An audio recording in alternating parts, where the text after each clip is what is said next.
today is a very important day. We're gonna learn, we're gonna look at the jobs. Let's see, I'm recording, right? Yes, we're gonna look at the jobs in the film industry. We're gonna look at the pay. We're gonna look how to get in these jobs. We're gonna talk about these assistant jobs. I'm gonna share with you very briefly my story, which will help give you insight on how you can do it too. Everybody's story is a little bit differently, but everybody's story is a lot the same. And I'm going to talk a little bit about the A-List mentorship program so you know about that, so you can do that if you want to. I'm going to show how it actually works. That will clear up a lot of these questions, because you get out of film school, you will never learn any of this that I'm sharing today, or probably 99% of it anyway, maybe 1% you could learn in film school. But you won't learn it anywhere, not on the internet, but here. What I'm going to share with you today is going to go like, oh my God, and I actually didn't even realize or realize how to explain how to get into the film industry like the way that we do it until I had to put it down on paper. Even after doing this, and I did this like a couple years ago, even after doing this for 17, 18 years, I still didn't really have it clear in my head how to teach people what was happening, how to get these jobs and become in demand, until I put it down on paper, which is why I ask you guys to put down your goals on paper. Writing it down somehow allows you to pull the clarity out of your head, and then you're able to explain things differently in its power. So what I'm going to share with you today is what I pulled out of really taking a good look at what was going on, even after teaching Friends in Film for a long time. And now I use that as a great model for you guys to just go, oh, this is just what I need to do. And you see it visually. So I'm really happy to share that with you today too. So we're going to go for probably about 2 hours. I'd like to do it for less, but it always seems to be 2 hours. It's just that much content that we're going to cover. But it's really good, and it's what you want to do with your life. So I'm glad that you're here again. Most people that were here yesterday are here again today. And that's just how what I normally see. Nate's here again. I see a lot of people that were here yesterday, so that means you're committed, and that's awesome. Okay, so let's see. The first thing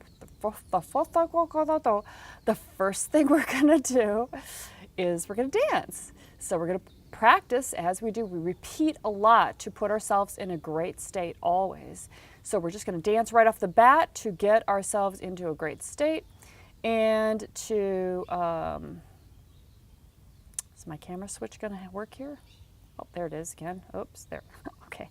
Put ourselves in a great state.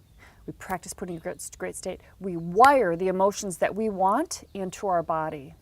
Because remember from yesterday, you cannot think beyond your emotional state.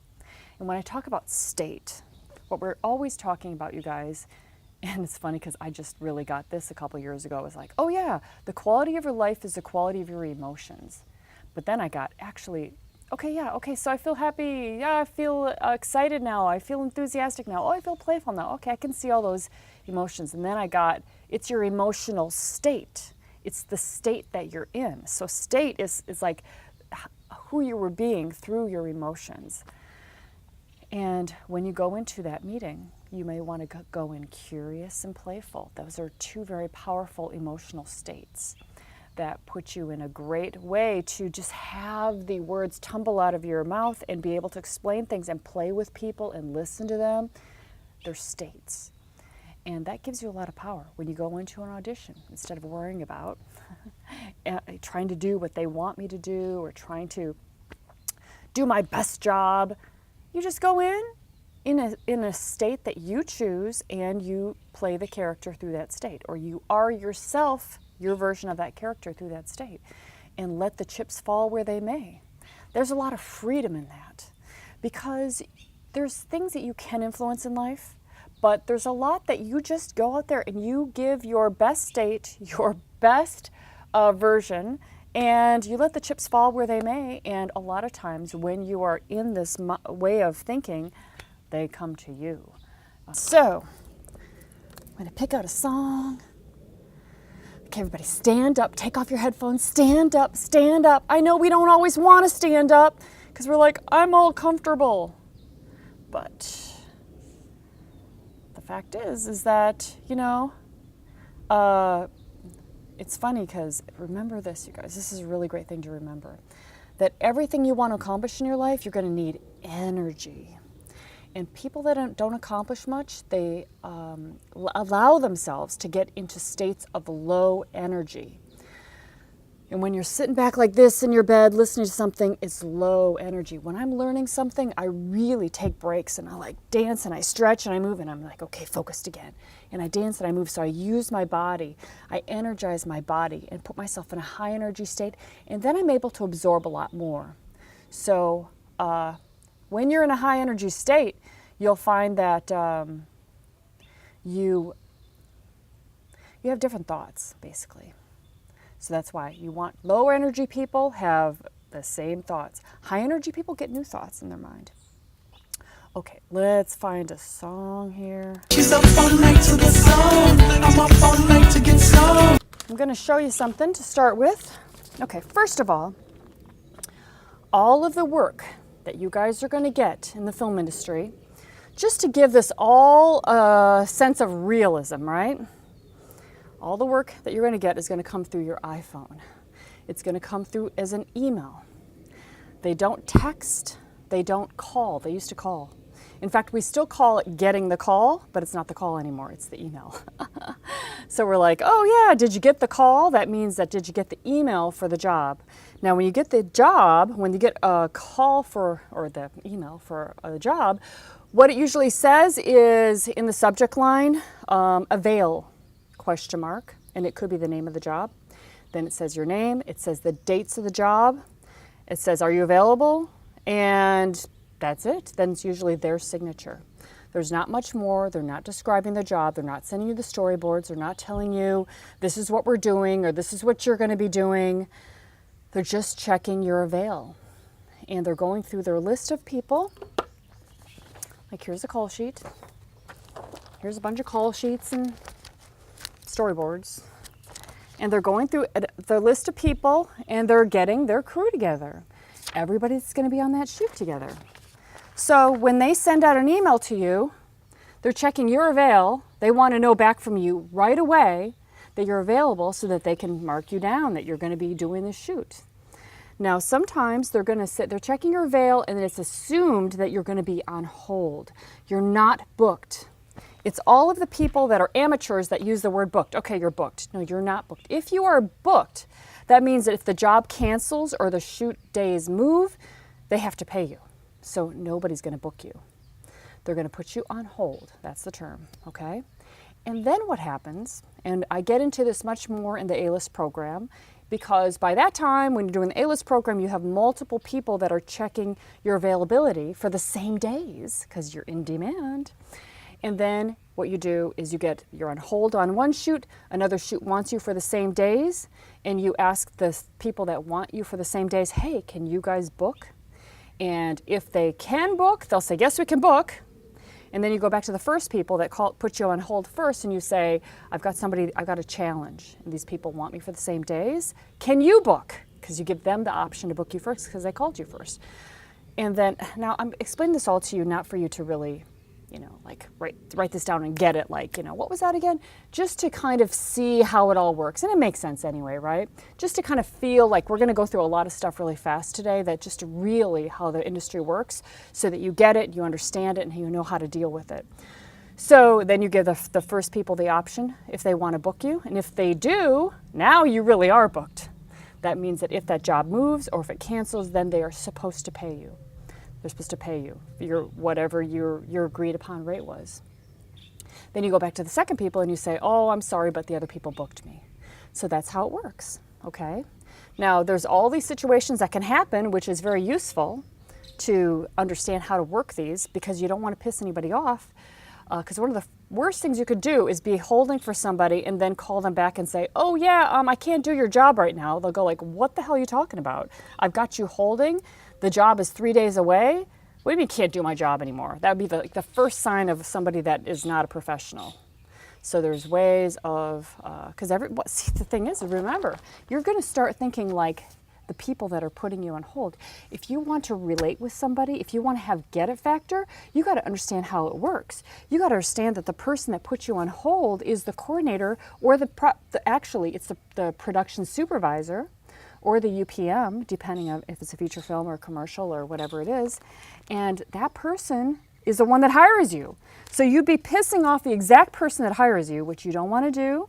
So you want to be doing it right. And the other thing is, remember that all these people on this call sheet, they are all people that they know, that they've worked with before. No, this is not, none of these jobs, none of my jobs I've ever been on have been posted anywhere. So you won't find any of these positions in the postings, which is why you're here, because you're like, I'm trying to find writing jobs, editing jobs, acting jobs, like professional ones, not student films. I'm trying to find the real stuff and I can't find it. Well, that's because every single person here was hired by knowing the people already, either the producer, the production supervisor, the production coordinator, or the director, or even some of the leads like myself, you know, head of the department. We bring in our own people. And I'm certainly would never go to the outside to find somebody because, well, it's my reputation at stake. I'm going to be on a shoot with somebody I never worked with. I got to know that they're good. I got to know that they've been doing this for a while and that they know their stuff because they're representing me. So, you know, if things screw up in my department, then I'm not going to get hired again. And actually, it's not just about me. If things screw up in my department, then the producer may not get hired again, and the director may not get hired again. So it's all this chain of relationships. That's why it's all people knowing you and putting you on their list because they trust you and they know you're good. Okay, so that's just good to know. That's get it factor. So just this shoot right here, this call sheet right here, which is Electrify America, production company's Pretty Bird. On this shoot right here, I know you can't really see it, but there is under production assistance, just so you can see, there's a production assistant for the office, there's a production assistant for the production truck, there's a production assistant for the camera truck. You want to get in a camera?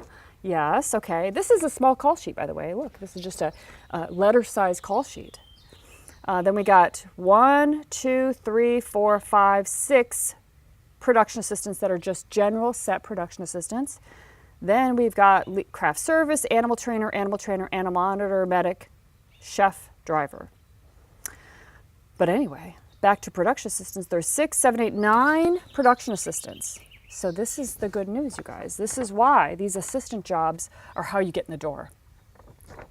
All of these people, they did not find this shoot. All these people got hired by the production supervisor. None of these people found this shoot happening online or on Facebook. No. Facebook, we use Facebook, but it doesn't have professional stuff on it because nobody is going to want to put a posting up and get thousands of resumes and emails of people that are that have not done it yet. And so that's just the way that it works. That's get it factor. So that's good to know. So here is a storyboard. This is a Verizon shoot. Storyboard. Oh, blank side here, blank side on the other side. So yeah, you've got every board is different. Now, do you guys know who puts together the storyboard and the schedule? This is actually the schedule for the day. Does anybody know who?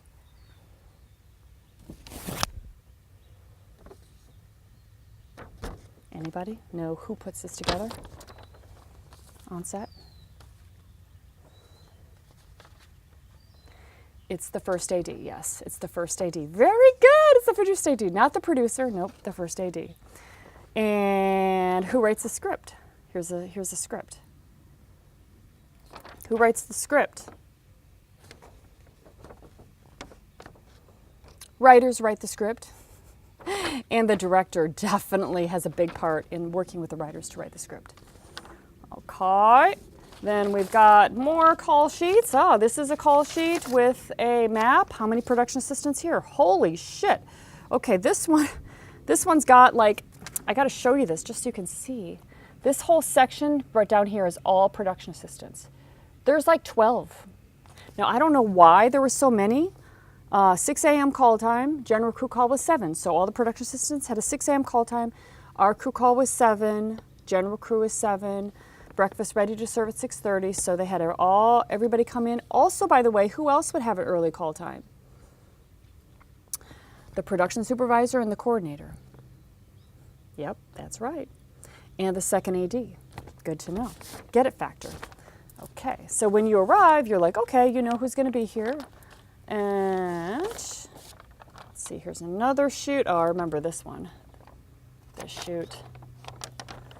Okay, here's a L'Oreal commercial. Now, this is a small stage job. We shot this at Quixote Stages in LA. And here, there's only 4 production assistants. So if you're one of like 4, if you're one of like 12 production assistants and you want to stand out, well, all you need to do is do certain things that production goes, oh yeah, they're good. And then, since they've worked with you, then they're going to hire you again. And they're making their decision on everybody that's there, who they're going to bring in next time, who's going to be on their list. Because they've got a list, and then they've got a short list. So you want to get on their short list. Okay, here's another script.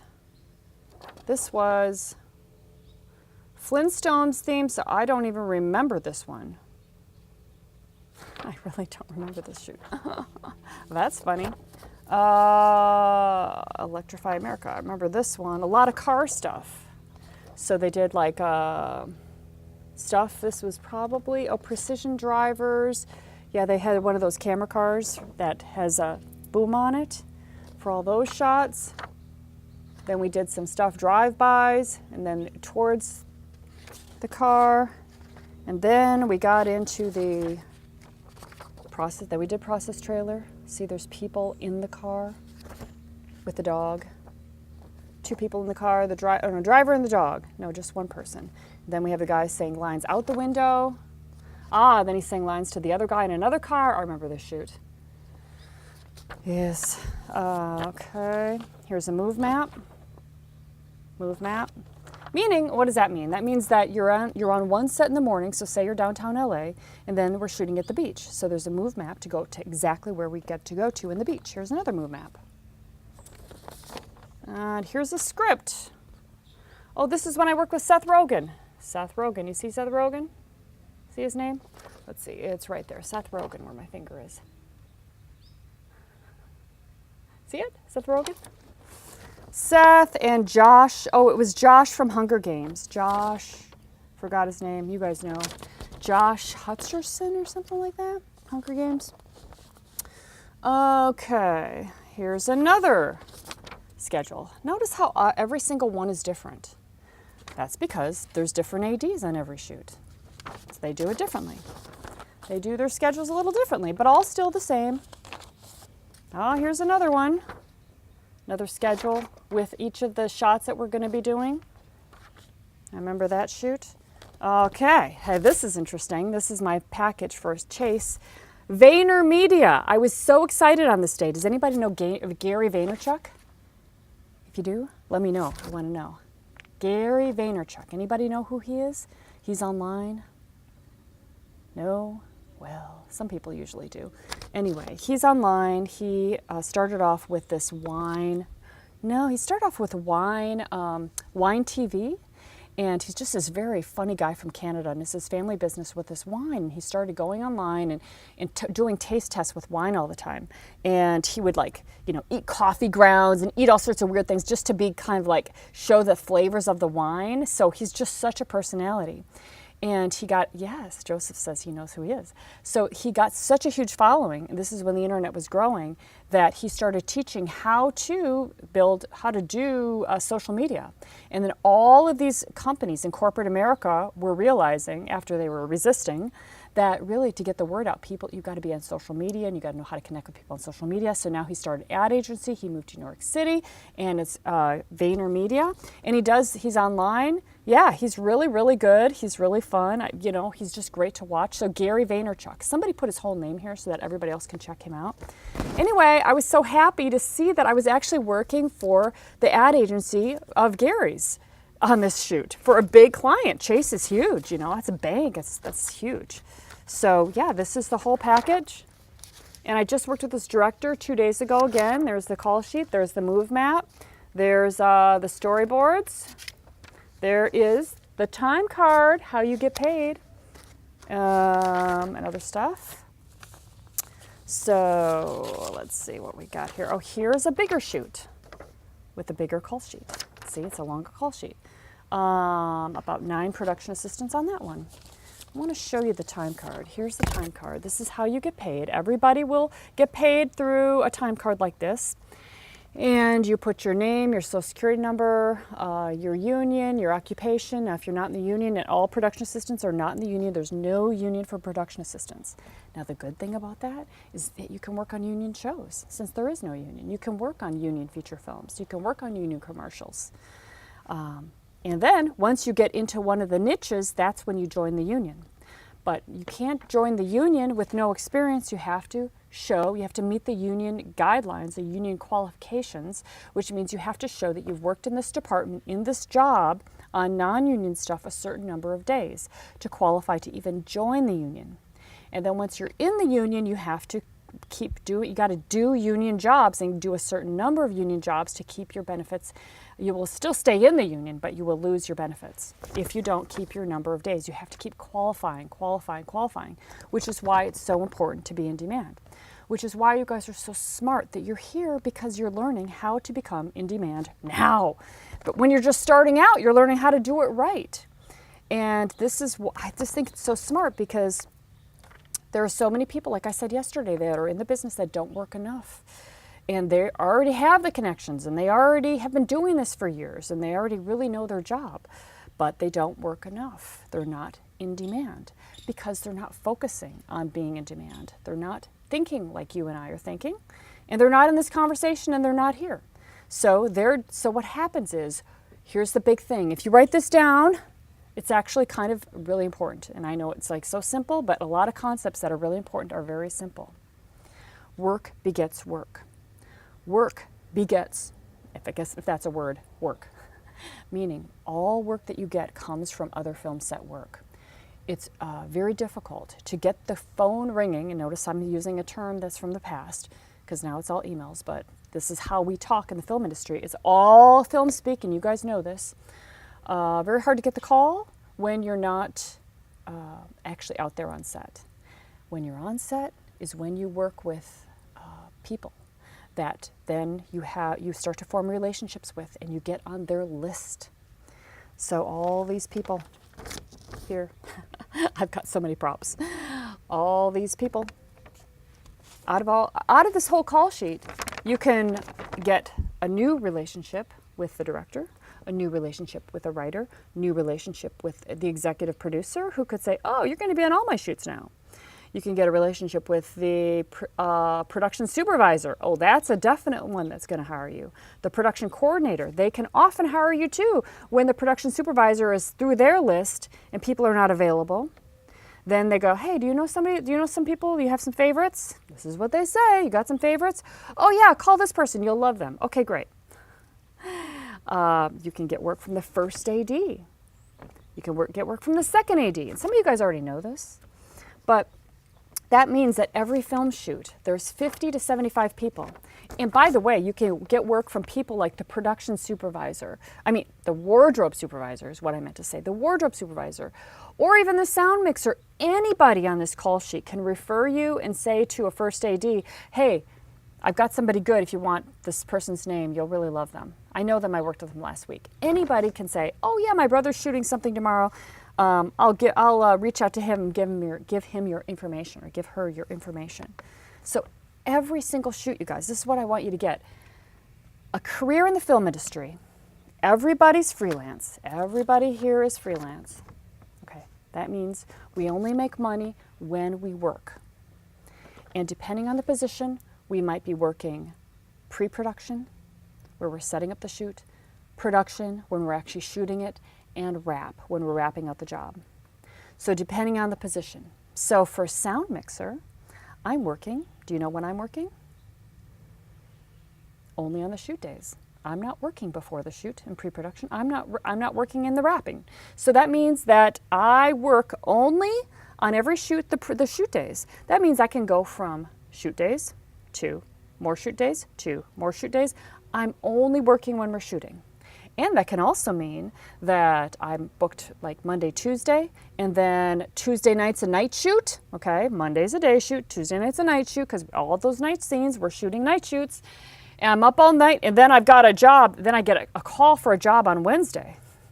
And I've got to decide to take that or not. And I've got to try to find out what time we might be wrapping that night so I can get to my next shoot. And I also want to find out where we're shooting so I can know where we're starting the next day so that I can get there on time. Must never be late. So then I might work 2 days on that. I'm going to be very tired. But people do it. Now, we don't do that as much, and it is actually very risky. And if there is an overlap, so you say you go to the night shoot, and they're saying, well, we're going to go to 8 a.m., and then the call time for the next shoot is 7 a.m., guess what you got to do? You must not take that second job. You must not. You must replace yourself, or you must refer somebody else to cover you. To cover you is the right word, okay? Because you can't show up on time. They might be shooting by 8 o'clock. You must never put the production at risk. So this is just get it factor. Just good to know. These are little mistakes that people make because they're like, oh, I didn't know. Well, you not knowing in the regular world can be possibly an excuse, but in the film industry, oh no. This is a very high-performing industry, so you must take responsibility. You must keep gas in your car. You must have a cell phone that's always charged. You must be responsible, capable, figure it out kind of people.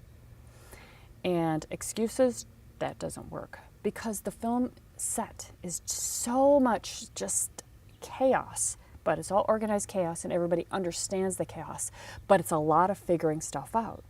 Because if the prop department makes a prop and it doesn't quite work right, or it worked perfectly for what the director asked for, but now the director wants this, they got to make it work. They got to figure it out. There's all sorts of problems that come up on set, and our job is to constantly fix it. They pick a location that's got airplanes that come through all the time. We can't get through our day because there's too many airplanes. Oh, that's a problem. Yes. Is it my fault? No, it's not my fault, but I got to make it work somehow as the sound mixer to help them make their day. Because I don't say, oh, that's your problem. You've picked a crappy location, even though I want to say that. That's not teamwork-minded person, right?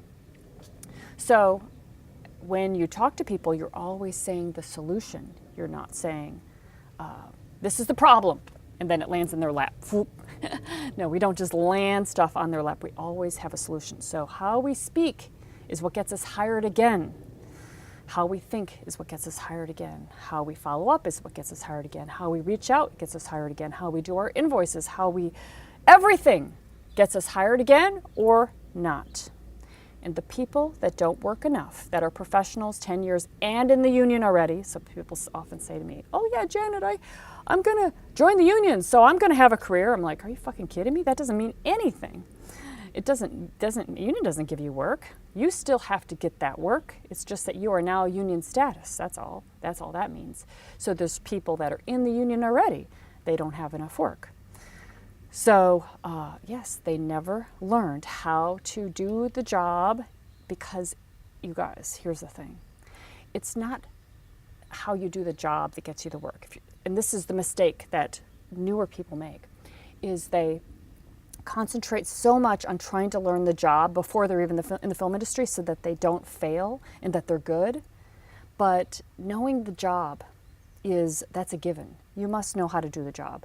Just like you must know how to act. You must know how to shoot. You must know how to light. I mean, if this is your niche. Like being a sound mixer, I don't need to light. But I need to understand lighting so that I can do my job. It has to do with my job. But the point is that doing the job, that's a given.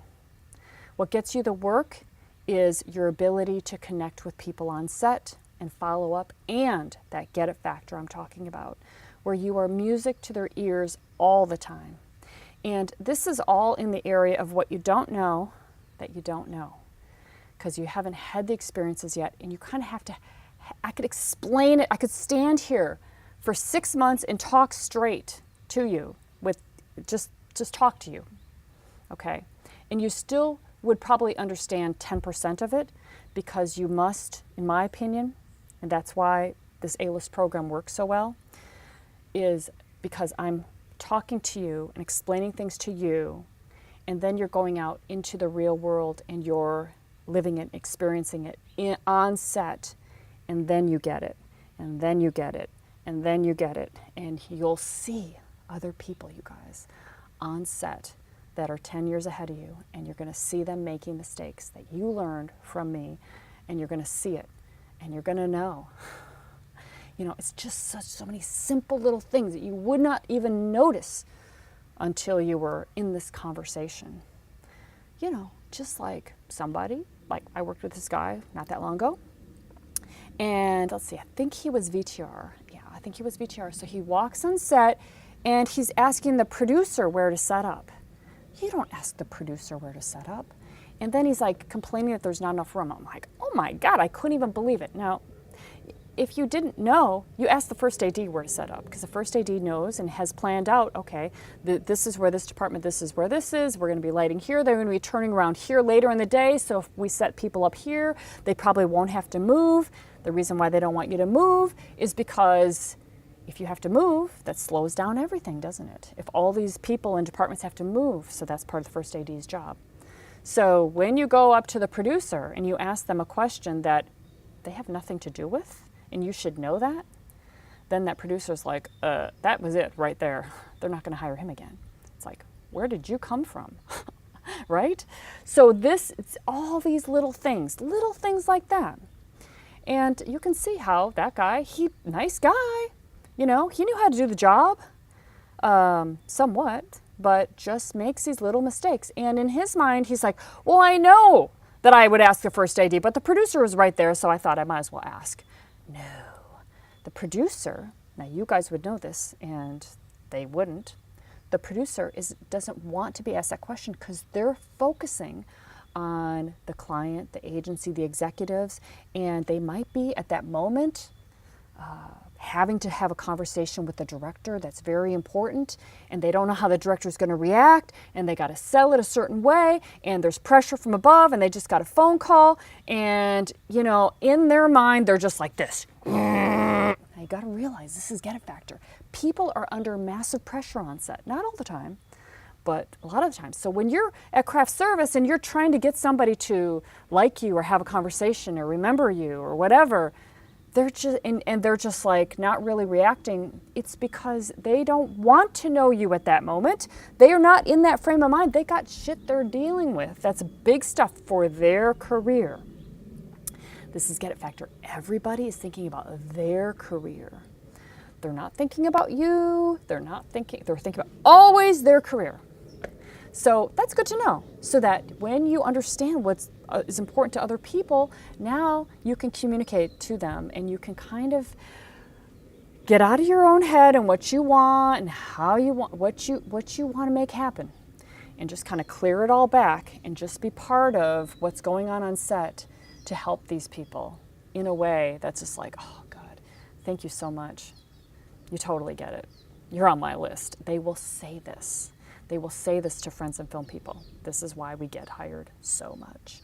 It's not just that conversations on set. It's the way you come across in emails. It's the way that you follow up. It's what you say in the text. It's just a million points of things that are like, holy shit, oh yeah, that makes sense, that makes sense, that makes sense. And then you do it, and then people are like, you're awesome. So does this make sense? And I know you just want me to give you the big list probably right now, but you have to, if you start the A-List program, that all comes through time because you don't really learn it until you're there. You get the information and it goes in when you're actually there on set. So first you have to get some experience. So you got to get kind of fast at like setting up. You got to fast at knowing how to set up a C-stand, setting up a tent, setting up tables, knowing what the timing is, understanding who's who on set, understanding what questions to ask certain people and when to stay away and when you can ask and how to start conversations. You kind of have to start getting experience. And then once you have that basic level of experience and basic level understanding, then you start kind of tuning in there and getting better and better and better. And then you guys, after, that takes a couple months, because remember, you learn on film sets. So you learn plenty on your couch, but you really learn on film sets. So this program, you're getting on film sets, the entire program, professional paid film sets. So you start off on stuff that's unpaid, and that's good. You know why? Anybody know why?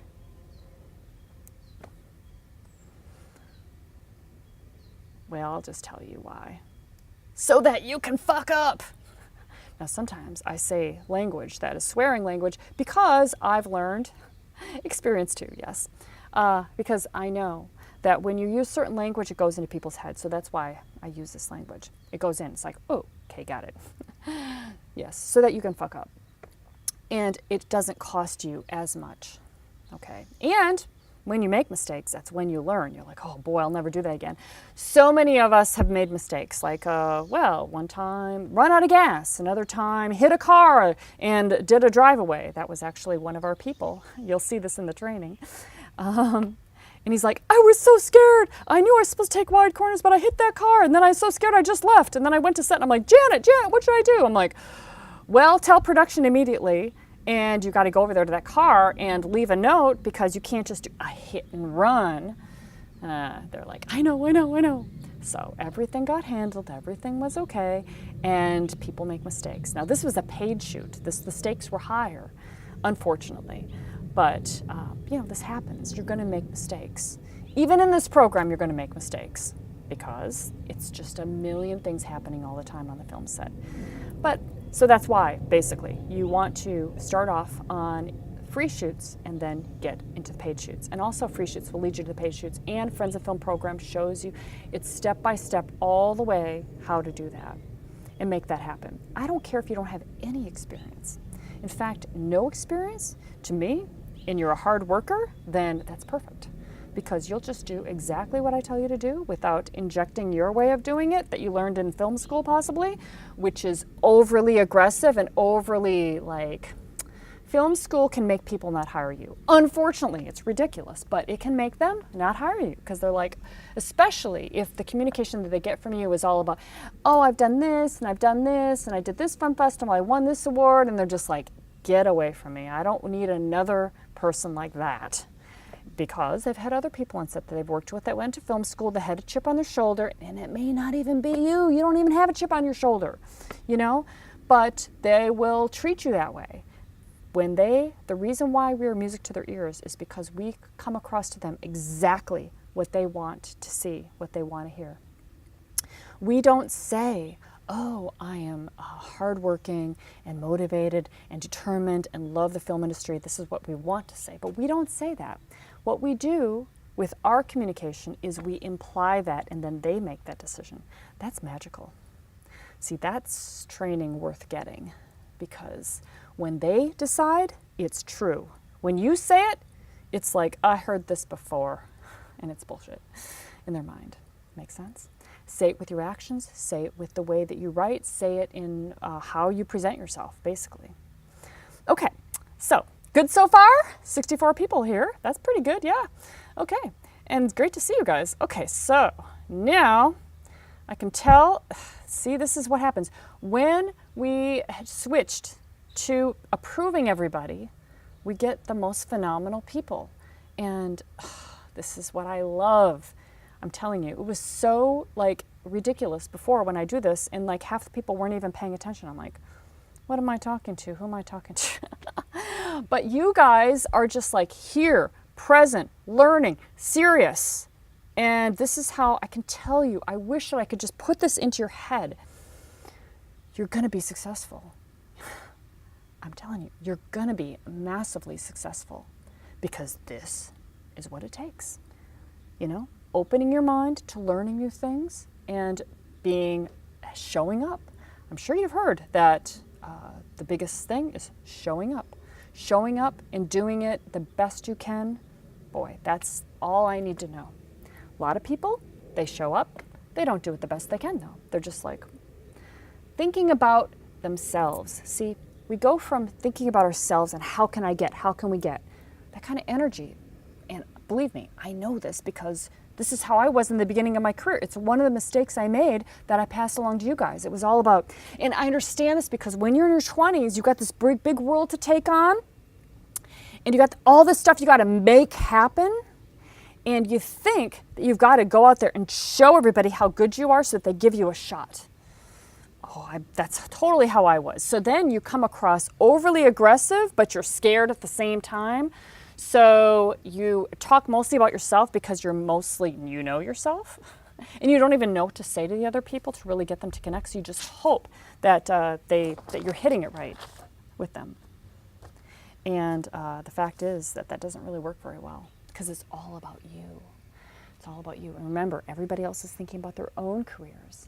So how do you connect with people that are thinking about their own careers? Well, that's what you do over time in the A-List program.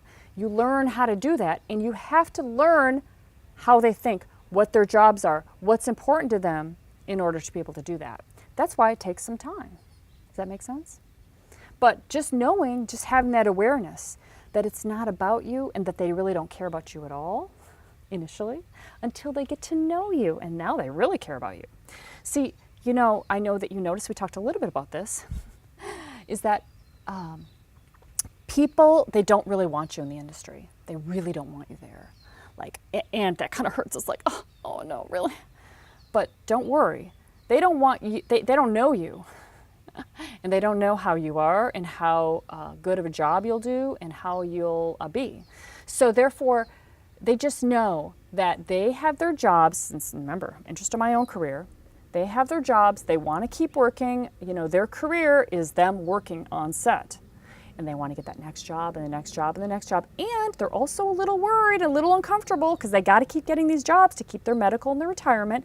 So these are the people that are hiring you too, and the people that you want to teach you and the people that you want to mentor you. This is where they're coming from. So now you're getting a little bit get a factor on what's important to them, right? So they don't want you in the business. It's like all these film school students the last 10 years, it's just like every community college, everybody's got a film program because everybody wants a fun degree. So that's why they don't want you, because it's just like, God dang it, I'm bombarded with people that want my job. Fuck off. That's what it's like for them, okay?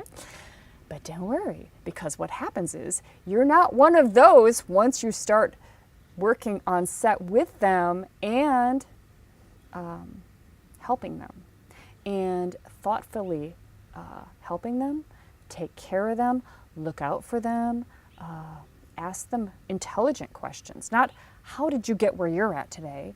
It's more like, wow, how did you know that thing was going to happen, that was going to affect this? That was incredible. And they're going to be like, holy shit, you actually noticed that?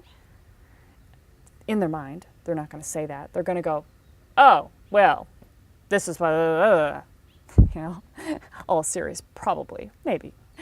And you're going to go, wow, that's great. And then you're going to write it down. And they're going to go like, wow, that person's serious. And all of a sudden you've crossed that bridge to like, I might take you under my wing. Now they're not thinking that, but it happens. It just happens because they become endeared to you. This is what happens. This is part of it. And then you're in. So there you go. That's good to know. So you're not considered on the outside. You're in.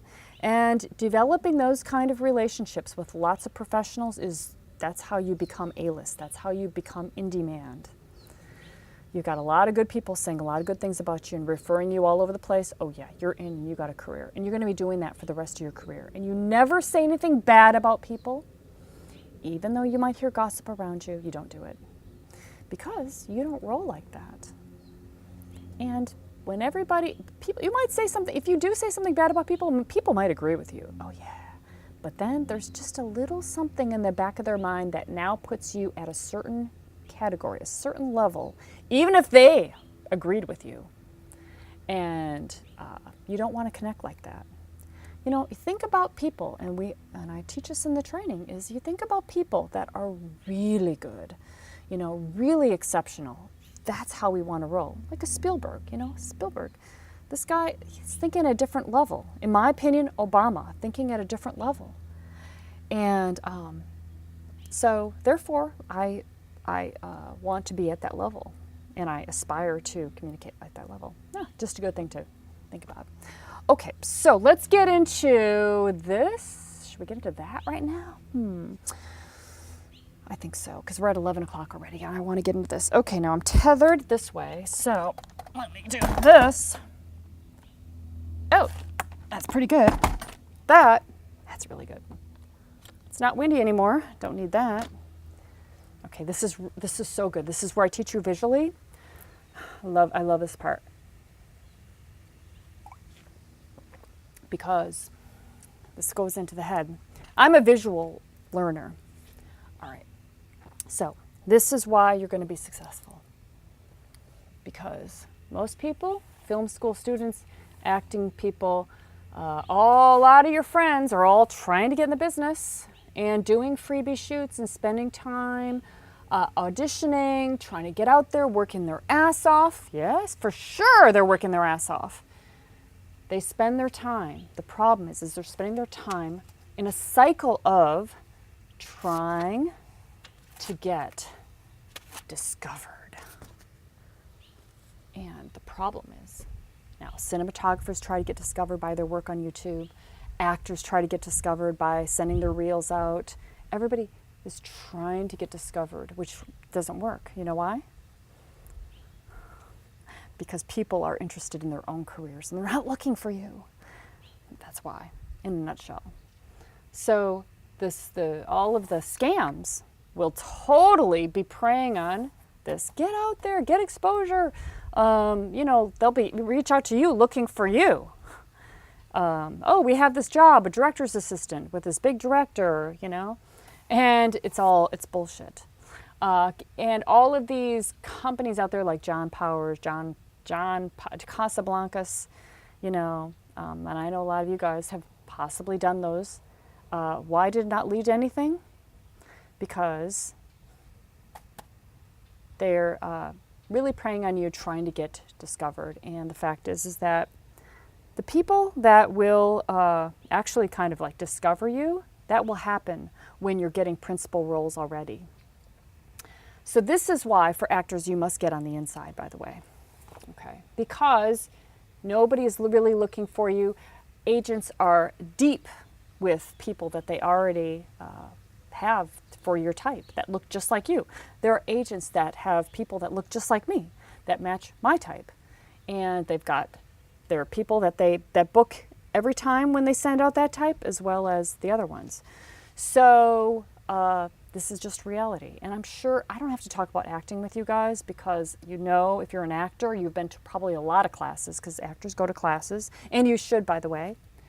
And that's why there's so many unemployed actors out there. The average for SAG actors, you guys, is $500 a year. That's the average for SAG, already in the union, trained actors.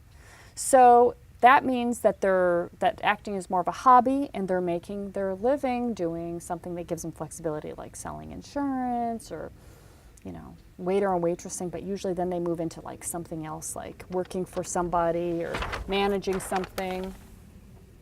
And it's just not a great life, and it's a low-income life. So I say, if you're an actor, don't do that. Don't spend 10 years working in a job that allows you to audition. Instead, get inside and work in the film industry and learn some real skills and get paid some real money, and that's only going to help you, because you're going to make all the connections that you need to get hooked up to film work. You're going to make real money, 40, 50, 60, 100 grand a year doing these niche jobs, because you can do camera and acting. You can do art department and acting. So with all these jobs out there, there's directors that can barely find enough work, and they've shot big films even. So, and they'll tell you, if you meet them, they're going to give you a story of like, oh, good luck if you want to be a director, or good luck if you want to be a writer. They'll discourage you. But that's because they only focused on that. They thought that was going to carry them through. But you guys know that we all must become more. We must have additional skills and become more, so that we're on set more. So you're on set as a camera person, and then sometimes you're on set as a principal actor. You're on set as a director, and then you're on set as a production designer. So you expand what you know. You're writing and you're directing. You're acting and you're directing. You might be doing gaffing, and you also direct. You might be doing location. So you expand what you can do. You're on set all the time. You're going to be working all the time. And your career is going to last very long because you're just in there, out there. You know so many people and you do a great job. So when you hear from professionals, and I know you have, right? Some people have, right here, they talk to professionals and they're like, it's really tough. You know, they'll give you that story, but that's because they haven't done this for their career. So expanding. Now, I've just done sound mixing myself, and I've done it alone just with sound mixing. I don't do sound mixing in something else. But I'm also not going for acting or directing, by the way. If I was, I would do sound mixing and acting, sound mixing and directing. Instead, I've done sound mixing and I've done banking. I've done sound mixing and I've done real estate investing. And done sound mixing, and I do Friends on Film. So I do basically two things. And I think that it's really important to, if you don't do another specialty in the film industry, to do another specialty with your life, like film industry and real estate, film industry and start a coffee shop. I know a lot of people that do the job and they have a coffee shop, they've got another business. And I think that's a good thing to do. Yes, you're going to be busy. But yes, life will be exciting too. And the more you do, the more skills you get, the more you have to talk about, the more interesting you are, everything. So what I'm talking about is not like a one-year plan. I'm talking about something to give you some perspective for life success for 10 years, for 15 years, so that you have a great life. And, you know, I wish I had met people that would told me about this stuff, because then I would have done it so much faster, you know, because once you have the idea, you do it so much faster. Right? You think about it and you're like, huh. And then, of course, as you know from writing down your goals yesterday, you're like, oh, now that's in my sphere of what I want to make happen. And all of a sudden you meet somebody that's like, oh yeah, I actually work in lighting. And you're like, oh, can I come in and learn the lights? And they're like, sure, okay. Then you go in there and you learn all the lights and you learn what they're called and you learn where they're stored in the truck. You're like, really?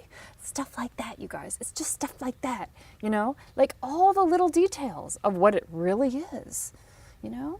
And this kind of stuff gives you power and it makes you stand out. And this is what gets you from, I want to be in the film industry, please help me, to, of course, you're a peer. You're part of my team. You become part of the niche team. Well, let's talk about that in a second. Okay, so this is why trying to get discovered doesn't work. Everybody understands that now, and now you're like, oh, I understand why it wasn't working before. Success leaves clues. Now, how many of you guys have watched almost all the case studies?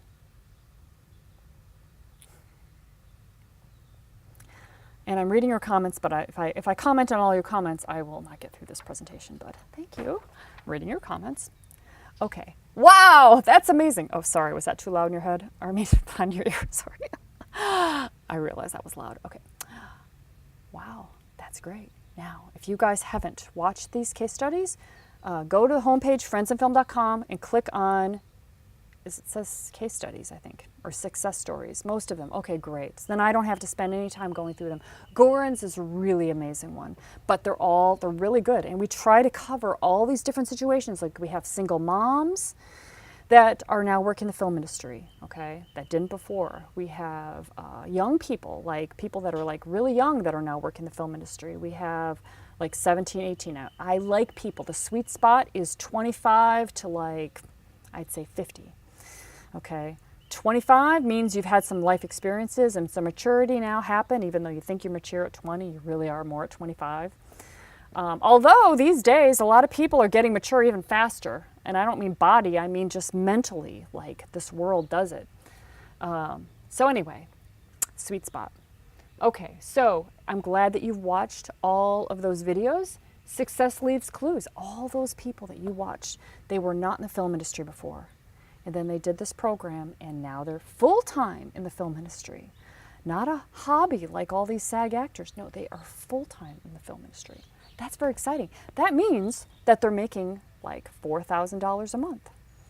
$4,000 a month. What is that in 12 months? Let's see, that's $48,000. Not bad, right?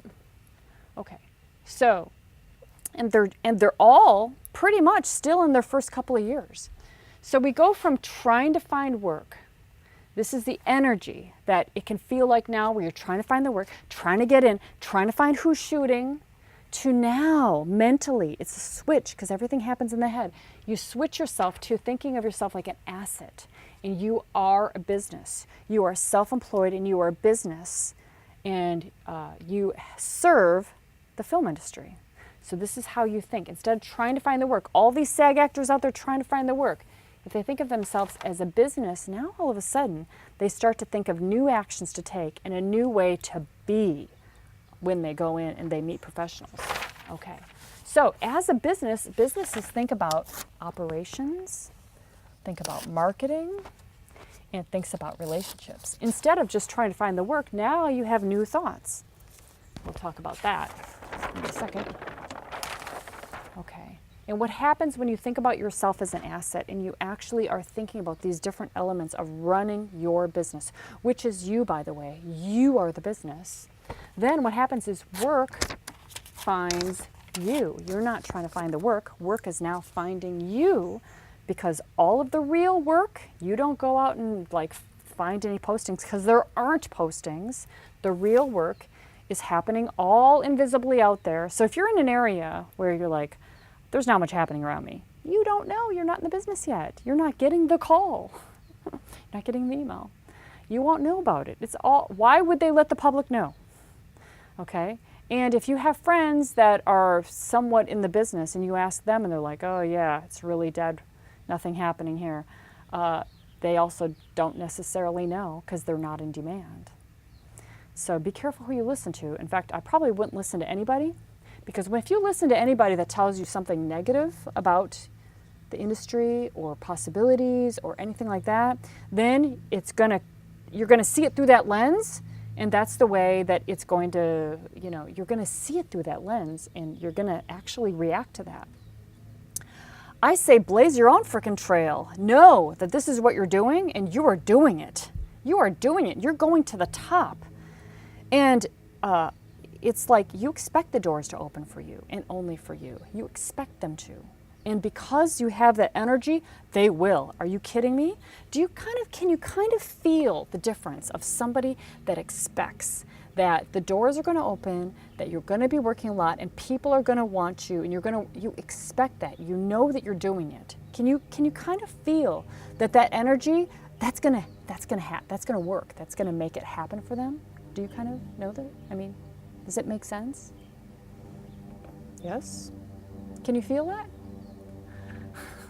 Good. All right. Because it's true. I want you to step into that energy of knowing that, because that's going to make those doors open. I mean, I'm telling you guys, for me, when I was starting, I knew that I was going to do wildlife films. I had just traveled around the world. I knew that was what I was going to do. And I expected people to say yes to me on the phone. And sometimes I was so aggressive that they would hang up on me. And that wasn't good. And when somebody does hang up on you, or somebody tells you something, then, you are put on their blacklist. Mental blacklist, but still it is kind of like a blacklist, unfortunately. And that's not good. That happened for me. But still, the energy, it was kind of offset by the energy of that. I expected them to say yes. I expected that I was going to be working and that I was going to get this life. And I did. So that was one of the good things I did, and I will explain to you some of the things not to do. Like call people, be so aggressive that you call people at 3 a.m. and wake them up. That was because of the time zone difference. But I was thinking so much about myself, being overly aggressive, yes. What I want. So I'll tell you a little story, because stories are good. One of my first big connections in Los Angeles. So I had been in Jackson Hole working with a wildlife filmmaker there, met Sandy Estertag, who was the National Geographic producer, who referred me to this guy in Los Angeles who was a Emmy Award-winning sound mixer. And she's like, call Bob Eber, he will help you. So I called Bob, he was nice. I called him when I was in Wisconsin, I called him again when I was in Wisconsin, hey, I'm gonna come out there now. Woke him up at 3 a.m. and he was still really nice. Then I called him another time, then I remember I was at American Film Institute, AFI, and I was working on a student film. And I remember I took a break and I went to the payphone, because I had payphones then, called him again. And I said, "Hey, Bob, it's Janet. Hey, I was wondering if I could get on set with you this week." All about me, all about me. And he goes, "Janet, I know you'll be very successful because you're very aggressive, but I don't want to have anything to do with you." And he hung up on me. And I was like, oh. And I got this pit in my stomach, and I just wanted to curl up into a ball, and I just wanted to cry. And I was like, oh my God, that was my only real connection in all of Los Angeles. And part of me was like, what an asshole. But part of me was just like, fuck, what am I going to do now? And I did not feel like going back to that set and working. And all of a sudden, all those people there didn't seem very nice either. And my face was like this. It was, it's very hard. It was really painful, right? But what I got from that was that you're all thinking about yourself. And you think that because it's such a big deal, that you're trying so hard, that people should give you a shot. Bullshit. That's not true. So and that's what I was thinking. So that's one of the mistakes I made. So I could have said this to Bob. I could have really thought about who I was contacting and just say, "Oh, Bob, by the way, I just watched one of your films last night. That was amazing, especially this scene. Yeah, I'm really excited to finally get to meet you. And I have some questions because, you've done, it's really great work that you've done. So anyway, if there's any time that opens up at all, I'd love to get a chance to meet you." Now, if I would have approached him like that, he probably would have said, "Oh, well, yeah, you actually are thoughtful. You've looked at my work. You're asking intelligent questions. And yeah, she's not asking anything from me. She just wants to meet me." And then when I met him, I'd be asking him more questions, and then he would take me under his wing, and then he'd probably let me stay around more and see. So this is how you develop a relationship. So can you see the difference, everybody? See the difference? Oh yeah, big deal, big time. Yeah, right. I know. So anyway, and it's not really kissing ass. I know that can sound like kissing ass, but here's the thing, you guys. We got to be smart about this. We got people that have careers. And they know they've been doing this for a long time. You don't, and I didn't, right? So we're respectful of what they've done and who they are, and I know this because I've been teaching this for a long time. What we tend to do when we are starting out, and especially if we've gone to film school, we're like, well, these old people, these other guys, they're old, yeah, they're 40 years old, right? They need to move out of the way because I'm coming in. And and I've heard this. I've heard my people that once they got comfortable with me, they would say things like that. And I'm like, oh, okay. They're like, I'm going to have a big mansion. I'm going to rule this thing. And everybody needs to move out because I'm coming in. And I understand that. And you can have the mansion. You can have all this. But park that on the side as something that you're building. And, just to remove the little chip from the shoulder, because that is not going to help you. It will repel people. It'll turn them off so much, even though you're not saying it. They can feel it because you're seeing everything through the lens of not the team of the film set, but you, me, right? Make sense? I know, I've said this enough, I guess, so. I'm just saying it, though, just because it really, that was one of my major things that really fucked me over in the beginning. I don't want you to make that mistake. And you won't. Okay, so film shoots. So you can have a shoot on Monday, a one-day shoot. And then you've got a shoot on Wednesday and Thursday, another two-day shoot. Each shoot is different with 50 to 75 people. So you meet 50 people on Monday, then Wednesday and Thursday you meet another 50 people, and you get to work with those people for 2 days, which is great for building relationships. The first day, because you can't do too much in one day. By the second day, though, you've worked together, you've had some experiences, you're setting up, you're helping people out, and now you get to have a relationship. And then maybe you had a shoot on Sunday and Monday. So in a week, you might have met like 150 to 200 people in 1 week. In 1 month, you might have met 1,000 people. And in like 6 months, you might have met, like some of these people are going to be repeat people that you work with again and again. And by that time, you might have met like 3,000 or 4,000 people. In a year, you might know now, 5,000, 6,000, 7,000 people. That's what we need for building a career where you're in demand, a lot of these relationships. So every shoot, though, the point is that your whole career is shoots. This is where it happens. Nothing is happening from sitting at home. Now, if you're a writer, you should be writing at home. But then you should be on the film set, because every film set has got writers. And you want these writers to take you under their wing, and you want to become a writer assistant, right? So if you're an actor, you want to be on the film set. You know why? So that you can get to know the working actors. They're the ones to know. Not all the people in your classes that are unemployed trying to get somewhere. You want to know the people that are working. And you want to find out who those working actors are studying with. Then you want to go study with those people. And some of those people you might have to get referred to. But guess what? You're on set. That gives you already some credibility for these actors that you meet that are like, hey, we're so happy to even be here. You're on set already and you're like, hey, who'd you study with, by the way? They'll tell you, oh, do you need a referral to study with that person? See, by that time, you're actually already making money in the film industry. You can easily afford to study one-to-one. You don't need to go to acting school. You can find out who the best people are and get one-to-one acting coaching from them. $100 an hour, who cares? You're making money in the film industry.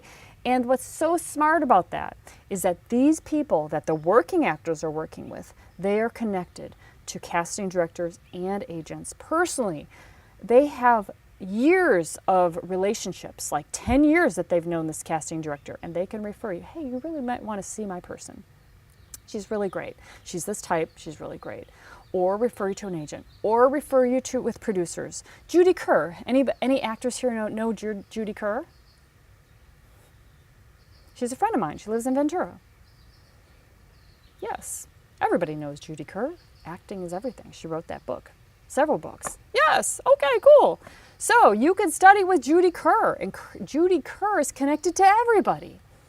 Not everybody, but almost everybody. A lot of people, enough people you have plenty of connections now in the professional world.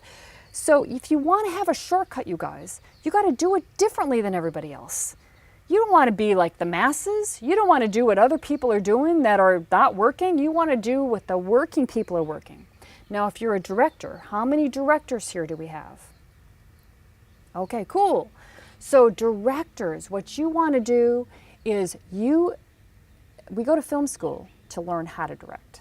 Okay, oh, how to direct on set, sit there and say, but that's not the job. That's just a teeny weeny part of the job. The real job for directors is how to get the work.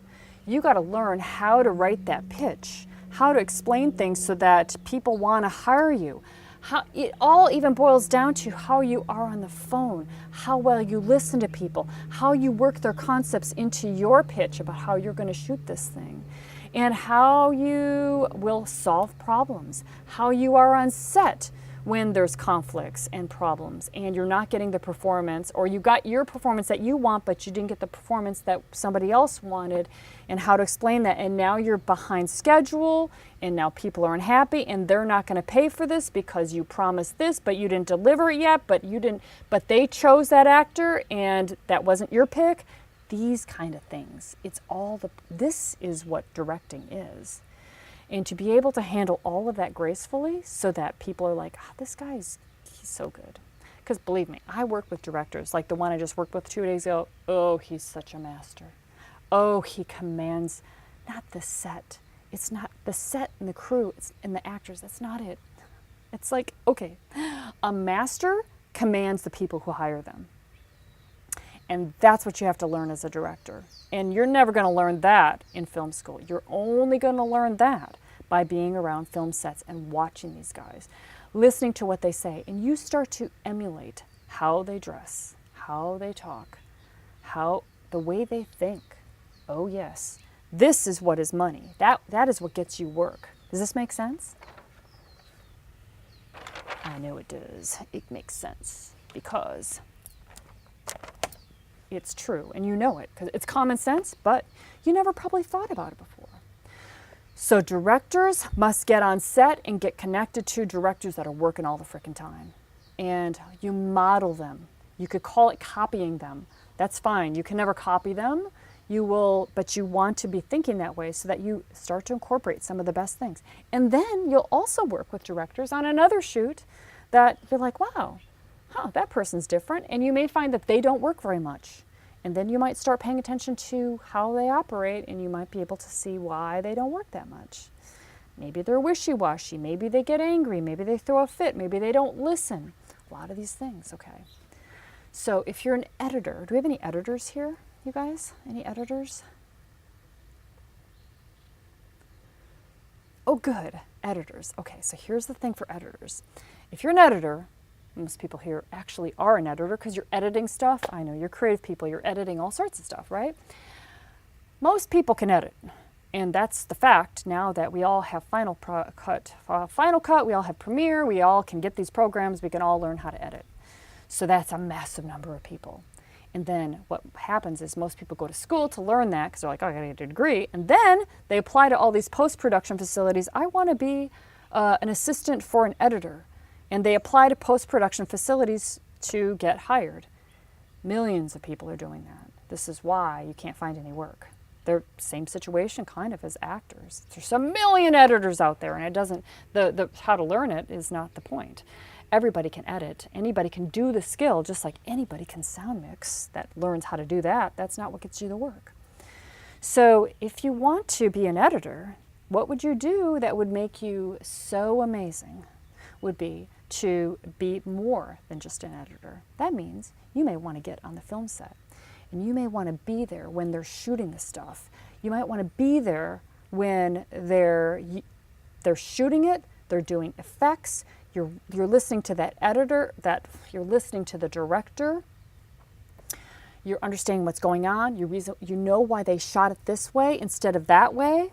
You already got all the language. Guess who hires editors? Who? Who hires editors?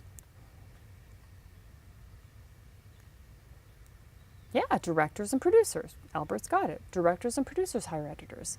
So if that's the case, don't you think it'd be good to be on set and meet like 1,000 of those people and develop relationships with like 30 of them? And then you can go into the post house and you can say, oh yeah, I'm an editor. And I also know all these people that you guys work with. I work with them, worked with that guy last week. And I'd love to now start working in post-production. So can I come in here? And they'll be like, are you kidding me? You know those people? You've done all that? You understand all that? Yeah, heck yeah, you'd be useful. And when those directors and those producers come into those post-production rooms and they start talking, it's not a foreign language to you. You're already on set all the time. You understand all that stuff. And you're able to interact with them in a different way that all the other people that never did that, they're going to be like, you are valuable. You're different. You've done more. They will put you up somewhere in their minds, because you've done more than they have. Now, don't get a big head about it. Just know that that's the way you roll, and that's part of what is your secret weapon. That you understand you've done more, and therefore you're going to move fast. You're going to move fast, and you're going to be threatening to people that have been doing this job for a long time. So you're going to have to deal with that. That's part of what I had to deal with as I was moving up as a woman, young woman, amongst all these crotchety guys that had worked their way up. By the way, I took shortcuts in the film industry. I was supposed to spend 10 years as a boom operator before I moved up into sound mixing. I didn't do that. I went straight into sound mixing. Nobody does that. But I'm going to tell you guys, once you're there, nobody goes, hey, you're supposed to spend more time learning all this stuff. Nobody's going to go backwards and say that. They're going to accept you for you doing that job right then and there. Now, you got to have your niche team, which I'm going to talk about in a second, because when you're moving so fast, you're going to get exposed to stuff you've never done before. Therefore, you need a base of people around you that you can ask questions to, because it's going to come up on set. Oh, can you use we got earwigs and we got music playback and we're in the process trailer. You're going to be like, Holy shit, you want to call somebody on your niche team. Hey Gary, have you done this? I'm talking, this is one of my mentors, one of my niche team people. Have you done this? What do I need to worry about? What if I get conflicts in the frequencies? What else can go wrong? What are they going to ask me to do? Should I have backup? How many backups? You've got to have people, because when you're doing something new and you're moving so fast, you're going to have a niche team. So I'll show you how to build a niche team. And believe me, we've had people that have made mistakes because they didn't have a niche team. And they were in the A-List program, and they still made the mistakes. So this still happens. And I tell you this just to be totally transparent. You know, I mean, still stuff will happen. When you're moving so fast, this will happen. So you kind of expect it, but you try your best to have covered all the bases. Awareness is everything. Okay, so what we do is we go from being an asset, getting on all these film shoots. And I'm talking about, this is in the A-List program. People learn to like, know, and trust you. This is what gets you work. Like, know, and trust you. This is what gets you all the work. You knowing how to do the job, how to do the editing, how to do the acting, how to do the sound mixing, how to shoot the camera. That's a given. Everybody knows how to do that. Okay. Everybody knows how to light. Everybody knows their stuff. Like, know, and trust you. That's how you get the work. They got to like you. They got to have met you before on a film set, and they got to know. They got to see how you are on set, how you move, what questions you ask, how you think. Then they trust you. Then they hire you. Then they start referring you into these niche jobs like camera, like first assistant camera, like DP, like VTR, like doing sound, like writer's assistant. All these niche jobs that pay $500 for 10. And this gives you union, this gives you medical, this gives you benefits, gives you retirement. Okay, I'm at 11:30. That's where you want to be. That's why you're here, is to get into the niche jobs. You're not here to become a production assistant. You're here to use that production assistant job to get into the niche jobs. Now, I'm going to show you in a second my favorite slide, and it's not this one. It's coming up next. Okay, so, but this is part of the whole thing. Okay, so you really want to get an acting, camera, writing, directing, sound, hair, editing. Okay, you really want that. But you're finding, and this is why you're here today, is that it's taking forever. Yes, that's because you're trying to get discovered. You've been trying to get discovered, and that doesn't work. This is why you're here, because what you're doing hasn't been working. And also because you're doing low and no budget jobs. That's where you can get the opportunity to edit and write and do camera, but they're low or they're no budget jobs. All these people that are here, they're not in the film industry themselves yet. So they're not professional connections. That's part of the problem. And yes, they're poor connections. And there are few shoots, meaning you're doing your day job and then you squeeze in a film that you're working on. And then you're back to your day job, and then the next month you're on another shoot. But that's not enough. That's not how you get into the professional world. Few shoots. And you don't get good. You really don't get good, because when they're low budget or no budget shoots, which most of them are, you're doing wardrobe. And then you might be doing some script supervising. And then you might do some camera. And you're like, yeah, I'm learning all these skills. No, you're not. You're not really. You're just doing it. When you learn it on professional sets around the people that have been doing it, that know all the little details. The paid big professional shoots is where you learn everything. I'm telling you this from experience, because I mean, you think that you know it. It's just because you're learning new stuff doesn't mean you know anything that is going to help you on the professional set. You must learn that. In film school, you can't even learn it there. They'll teach you like maybe 10% of it, and all of the knowledge will come from the paid professional shoots. Because then their money is there, the real situation's there, the techno crane's there, the Steadicam's there, the special effects are there, the situations are there, there's money behind it, it's real. This is when you really learn it. You just kind of get like baby exposure in the film school, and you don't even need to do it. You can learn it all on the film set while you're there getting paid. Yay, you're getting paid to learn. Awesome. And you're meeting all the connections and people that will hire you in the future. That's awesome. So, good. All right. So, the slide I really want to show you is how we do it. We use, what we do here in the A-List program is we get into the tornado of work, tornado of production work. And that means we're on this shoot, we're on this professional set. These are all paid professional sets, okay? Thousands of them. And we make relationships with directors, producers, production designers, casting directors. You go, if you're an actor, you get in the casting room and you help them casting for something. And you make these relationships, professional relationships, exactly the people that you need to know, that you're going to know for the next 20 and 30 or 40 years. And then at the same time that you're on all of these sets making money, and by the way, these assistant jobs pay $200 a day, minimum typically, $200. You should be doing 15 days with the A-List program.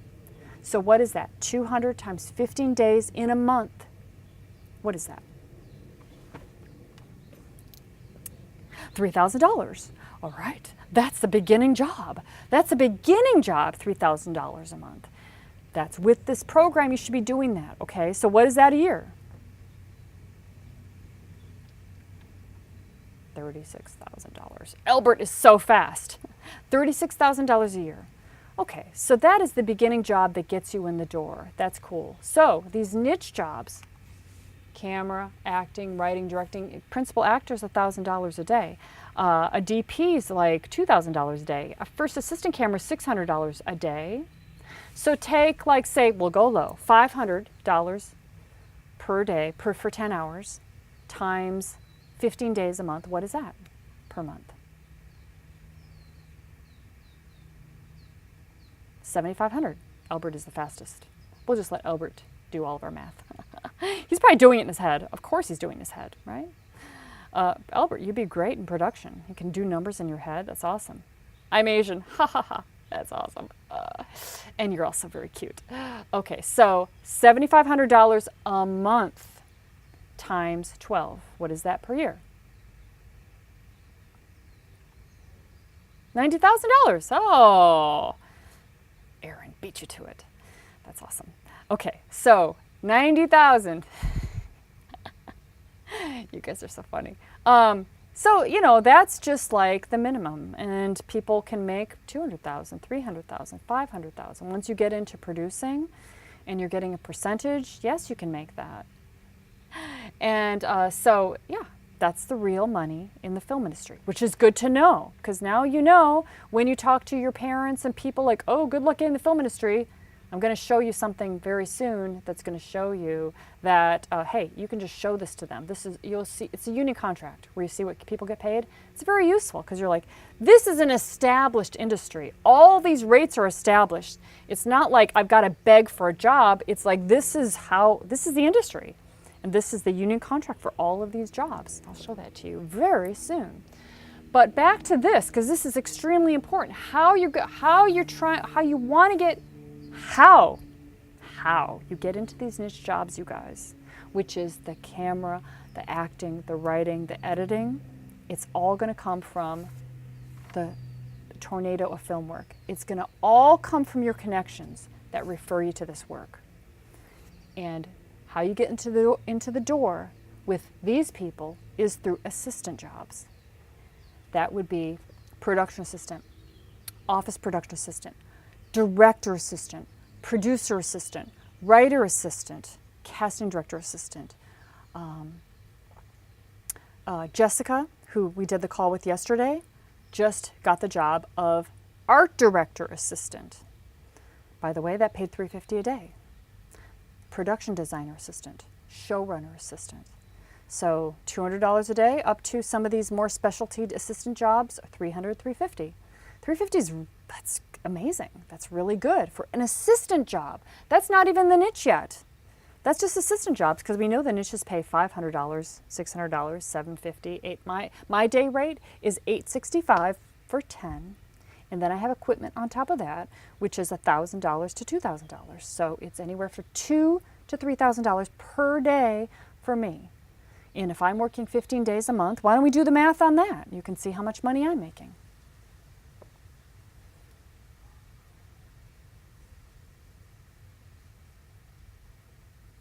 Well, it's because I didn't clearly say, because I said 2,000 to 3,000. So say it's 2,500 times 15 days. 2,500 times 15 days. What is that? A month.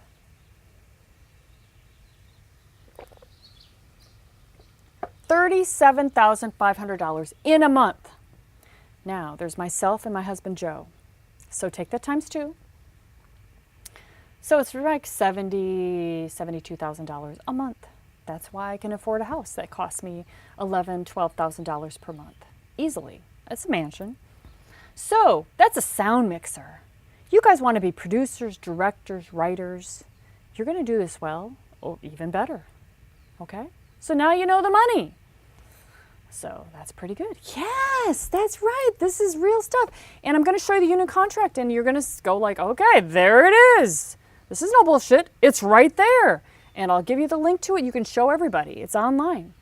All right, so here's the thing though, because you're like, okay, assistant jobs so I meet people, because everybody's got to like, know, and trust me to refer me these niche jobs.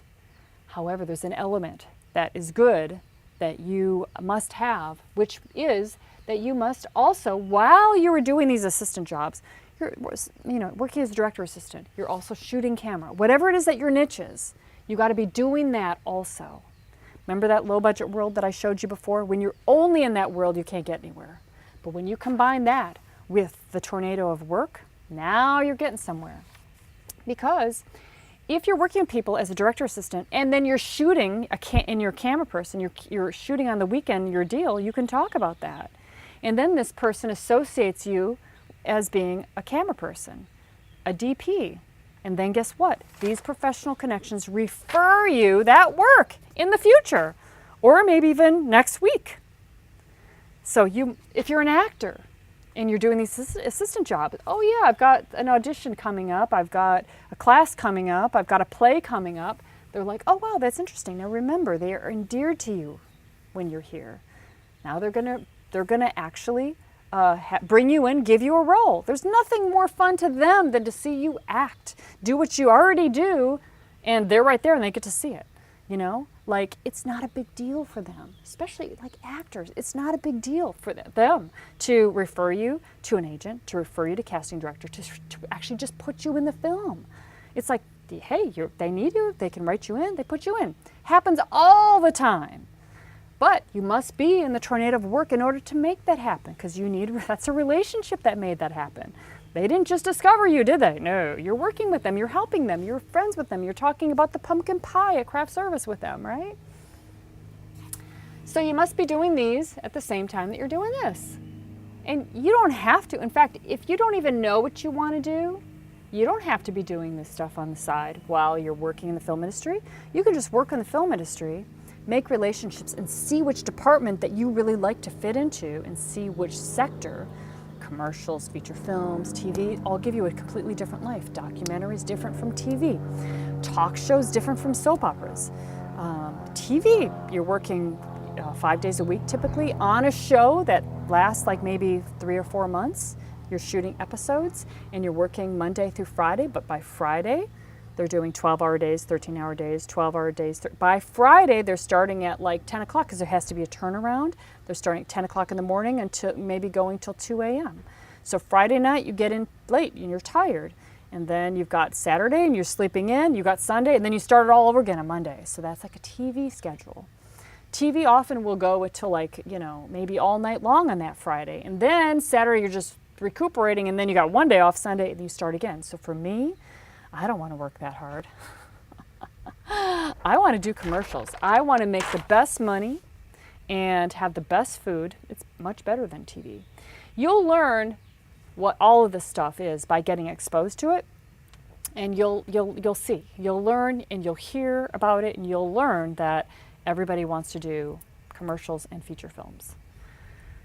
That's where everybody wants to land because it's the best work and it's the most money and least stress, and it's the best people because the best people go where the best work is. Union Feature Films is top of the top, right? And so is commercials. And you'll also notice when you start off that the nicest people are at the top work, which happens. Well, the nicest people are going to go to the best work because they just get hired into that. Make sense? And that's why you want to have this training so that you get around those people and get pulled into those areas quickly. Now with your goals, commercials may not fit your goals, but you can use it to meet people, because commercials, the people doing that good stuff, they're also doing feature films. There are people within there that are doing feature films, and then you meet them on a commercial, and then you go with them on the next feature film. So I just worked with Darren Aronofsky. Anybody know who Darren Aronofsky is? Yeah, everybody does. Wow, holy crap. And I had known who he was because I read about him on Huffington Post. Let me tell you this. This is so interesting. So I'm shooting with him on a 4-day shoot, and it's this non-smoking, non-vaping campaign. Maybe, I don't think it's out there yet, but when you see it, you're going to know, oh, that's the one that Janet worked on with Darren on. I'd never met him before. And I had read about him, about his work for National Geographic, One Strange Rock. I knew all about that. So when I worked with him, I talked to him about that. And guess what? Nobody else talked about that. Nobody else even knew about that. I was talking to the first AD, the assistant director who runs the shoot, and I said, hey, did you see Darren's film? He's like, what film? I'm like, it's National Geographic film, the One Strange Rock. He's like, nope, didn't even know about it. I'm like, oh, wow. And see, this is what makes you have relationships with people. You know, you'd think that other people on the set would know, because think about it, that's one thing that he's probably one of the most proud of things that he has, is that he did that for Geographic, and he's making impact on the world. You want to connect with somebody, you talk about the most important thing to them. And for him, oh yeah, we had a connection. We were talking all the time. He would walk in set, he wouldn't say hi to anybody, he would always say hi to me. He'd be walking up behind me, be like, hi Janet, how you doing? You know? So Darren Aronofsky. And then I found out, holy shit, he dated Jennifer Lawrence? Wow, that guy's like, you know, he's got it going on. So anyway, this is the plan. This is what you're going to be doing in the A-List program. Burn the bridges to do this, because that's how you do it, and that's how you do it fast. Okay, so right now, you do your day job, and you're like, okay, I got a film shoot. Okay, I got to take a writing class. And this can go on for years, and you're very tired by the time you get home. You don't feel like writing. You know, you squeeze in the shoot on the weekend, and it's your big shoot. You know, you can do a couple a year. This is why it goes so slow. Now, with the A-List program, you're going to be focusing on operations. Remember, you're a business now, and I'm going to teach you how to approach this like a business. Operation, shoots, because work begets work, and learning, because how do you open the door with all these people? You know, it's through learning. I can see a lot of you guys already know this. It's always through learning. That makes it so easy, because you're very if somebody asks a question, they're going to answer it. And then they're going to go on, and they're going to take you under their wing through learning. You can't impress them. So that's the mistake that I made, film school students make. You can't impress them. You can't impress them. You're not a professional. You haven't done it yet. So you can't impress them. But you can learn from them, and then they get endeared to you. So what you're going to be doing, instead of this being your life, which is very frustrating and can last for years and not get anywhere, you're going to be focusing as a business, and this is going to be your new life. You're going to be thinking about operations. You're going to be thinking about write-offs. I'm going to give you guys a bonus, and we're going to go another at least 15 minutes. I'm going to give you guys a bonus that shows you how to pay for this program, basically. There's 2 bonuses that pay for the program, each individually pay for the program. So the first one is on write-offs. So you can write off your cell phone bill. You can write off your new iPhone. You can write off your computer that you buy. You can write off programs for your computer. You can write off apps for your phone. You can write off books. You can write off this entire program is a write-off. The A-List program, which I know you don't even know how much it costs yet. But it's a write-off. It comes off your current income. You're a business now. You're self-employed sole proprietor. You don't need to start an LLC. You are a business, so you have, and you're entitled to all these write-offs legally. You buy camera equipment, that's a write-off. You buy lights, that's a write-off. You buy a microphone, that's a write-off. Everything pretty much becomes a write-off, and that goes against your current income. So if you work at a call center, All these film industry write-offs go against your call center income.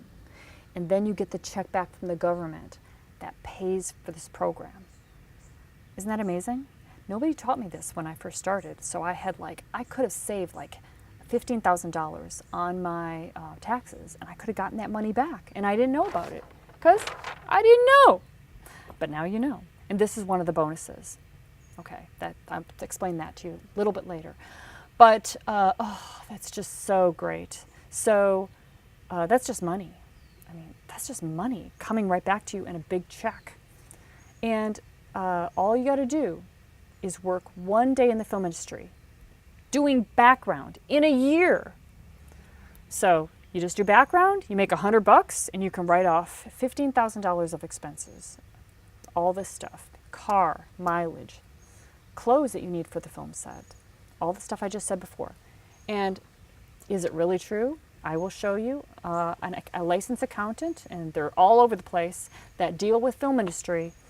And businesses, if you're like, how can that be so? Businesses have losses, don't they? The first couple of years, well, you are now a business, you're a sole proprietor. So you can make money doing your call center or whatever it is that you're doing, insurance, whatever. People are doing all sorts of different things.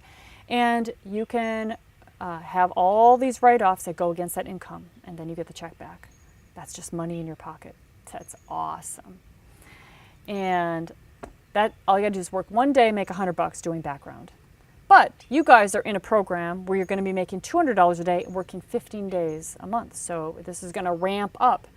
And so you're gonna be making probably like 30, 40, 50 grand your first year in the film industry, or more. I made $85,000 my first year in Los Angeles in the film industry. Yeah, it's pretty good. That quieted all of the people that didn't believe me, that said, what are you doing? National Geographic, what are you talking about? You don't even know anything about anything, any animals. I'm like, I'm going to do it because I want the life. And they're like, okay, good luck with that. Then I did it, and they're like, hey, you'll find this is true too. They're like, hey, can you get me on that? And I'm be like, no, you got to walk the walk that I walked. See, this is part of the thing that you're finding with film industry professionals. They're like, hey, can you get me? They're so used to this, and they're like, it was hard for them. It took a lot for them to get where they're at. So they're like, no, man, you got to walk the walk I walk. You got to prove to me that you deserve to be here. So that's part of what's going on here.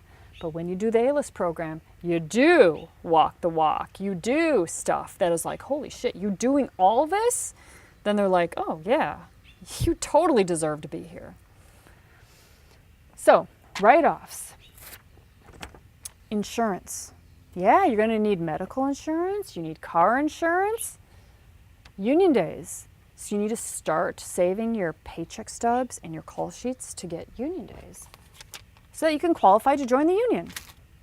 Income stream, I recommend. If you do the A-List program, keep your current job. I know you want to quit it probably.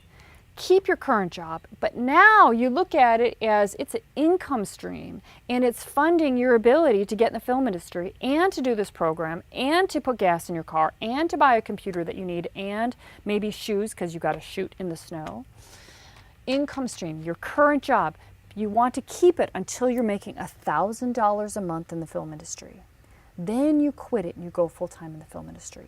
$1,000 is what I like to see. That's what I will, and I know it's always just like, it always feels like, yeah, but I can't even imagine leaving that job really and going full-time in the film industry. I can't imagine that transition. And I'm always like, I know, nobody can until it happens, but that's what's going to happen.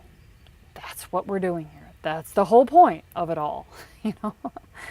So it's going to happen. But don't quit your job and just go, oh yeah, okay, now I got to make it in the film industry. You're going to make it in the film industry, but be smart about it. You need income coming in. Be smart about it. You can transition. You can get on film shoots at nights. You can get on film shoots on the weekends. And then when you do this enough and you're building all these connections and all this experience, you're going to get an opportunity where they got a TV show. And they're going to say, are you available for this chunk of time? And then you're going to say yes, and you're going to have to quit the job. Up until that time, you're taking days off from your regular job. Just want you to see how it's really going to happen because, well, this is very helpful. Oh, That one went off there. Okay, so car and gas. You're going to need a car. You're going to need a driver's license. You need to, you need to be functioning in life. This is part of operations. And then to get on shoots, you're going to events, meeting people, you're reaching out to people, you're following up with people, you're connecting with people on the film set. And then with learning, you're getting mentors on the set. You're asking questions. You're constantly improving every day. You never stop learning, like Jacqueline says. And you develop your niche team, people that are in that niche that you want to be in, the writing, acting, camera, special effects, so that you've got a team of people around you, so that when you get the opportunity, you got your people that you could call that are going to help you. Very, very important. So life goes from this to this is now your new life. It's a different focus, it's a different feeling, but this is what real business is, okay? So now, that's that for now. Now, this is the United States, but we got people from London, people from Toronto, Vancouver. You got to know that if I named Toronto, Vancouver, and London, those are busy film markets. These are the busy film markets in the United States. So if the film industry went from Los Angeles in the United States to all over the world, basically, which is why it's good for you, because wherever you are, there are film shoots happening that you can get experience on. You might not be able to make too much money if you're in Columbus, Ohio, or if you're in Bristol in the UK, or if you're in Brisbane. You might not be able to make as much money as you'll make if you're in Atlanta or Los Angeles or New York City or London or Sydney or the bigger cities, Vancouver, Toronto. Miami's good too. Seattle is good. You got Portland you can also go to for shoots. Chicago's good. So anyway, the point is that if you want to get in the film industry, you're going to want to go where the work is definitely happening, but you can get enough to get started in the area if you can drive within 3 hours of where you live. Right now, there are film shoots happening that will get you started, get you experience, and then you can move to a place like Atlanta or LA or New York City. Now, it doesn't have to take a year. It can take a month. It can take 2 months. It can take 3 months, whatever, it doesn't matter. So you're doing it. All right, so I have people that have done this program that were moms, that had kids, single moms even. And if you get on the film set, you guys, and you're a mom, you're probably amongst, you're a mom or you're a dad, probably 90% of the people on the film set, they're moms and they're dads. So if they can make it work, then you can too. So everybody's got families. Everybody's got a life. We've all chosen the film industry. So it's not a problem if you're a mom or a dad and you're like, oh, I can't get in the film industry because I've got kids. Are you kidding me? People on the film set, everybody's got kids. If you're a student, if you want to be extraordinary, you do what other students would not do. That is work on the film set. Work with celebrities. Put yourself through school with your film industry work. Most students won't do this, but the exceptional ones will. And people's in their 20s, 30s, and 40s. Perfect. If you're below that, you're probably too young. Even 17, 18, it's a little too young. 20, 21, 25. Once you get to be like 50, working as an assistant, which is the way that I show you how to get in, it's kind of like maybe a little strange. So if you're a little older than in your 50s, if you're young in your 50s, if you're young 50, then you can do it. But I'm just saying for this program, it'd be better if you are in that sweet spot, 20s, 30s, and 40s. Okay. Hold on real quick. I just want to move the chat over here because you can't see this, but it bounces up and down from my screen when you guys chat. And that's fine, you can chat.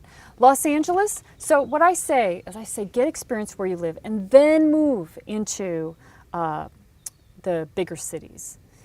And if you are, and what you don't want to do, you guys, is move to Los Angeles with no experience. Because everybody knows, hey, you're there in Chicago, why didn't you get experience there? You're in Miami, you just come to LA to make it big. They don't like that. So, especially when there's film shoots happening now around you. Now, why are there film shoots happening now all over the world? Why? Why did it all move out of Los Angeles to New York City? Because of money, because it's cheaper to shoot there. And this is going to continue to happen. So use what you got, use the way it is to get the life that you want. All right. So if you're already in Los Angeles and you're like, I don't have any experience, I'm already in Los Angeles, what should I do? Well, you know the city, just get into the industry in Los Angeles. That's okay, you're already there. If you're in New York City, that's awesome. New York is so busy. If you're in Brooklyn, drive to New York City. So it's so busy, it's so good. And Atlanta is the busiest market in the entire world. Atlanta, that's the busiest market, okay? So, okay, and you can move wherever you want. You can work in London. I've worked all over the world. And by the way, if you're wondering if this program will help you in London, the film industry is the same all over the world. That's because we all work all over the world. The way it works on set is the same. Production companies are the same. It's all the same. It's like that is its own little thing. So if you learn what works to get you work in the United States, it works to get you work in London. It works in Sydney because it's the film industry, which is the same all over the world. Okay, so the film set will become your new home. And the reason why you want to do this now is because right now the industry is booming. You want to get in when it's booming because that's when they add second unit. When they add, think about it, they have a certain number of film shoots, and when it's not booming, all of the people like myself that are very established, we're working those shoots. But when it booms and they need more, they've got more shoots, they need more people, that's when they hire you. And that's when they hire you for the niche jobs. All of a sudden now they ask you if you want to do camera or if you want to do VTR because the regular people are booked, so they need more people. This is why you want to get in when it's booming. So here are the jobs. Now this is just more like the departments, not the individual jobs. But here's a lot of the jobs here. Special effects, different from special effects, makeup, electric, grip, all these are niches.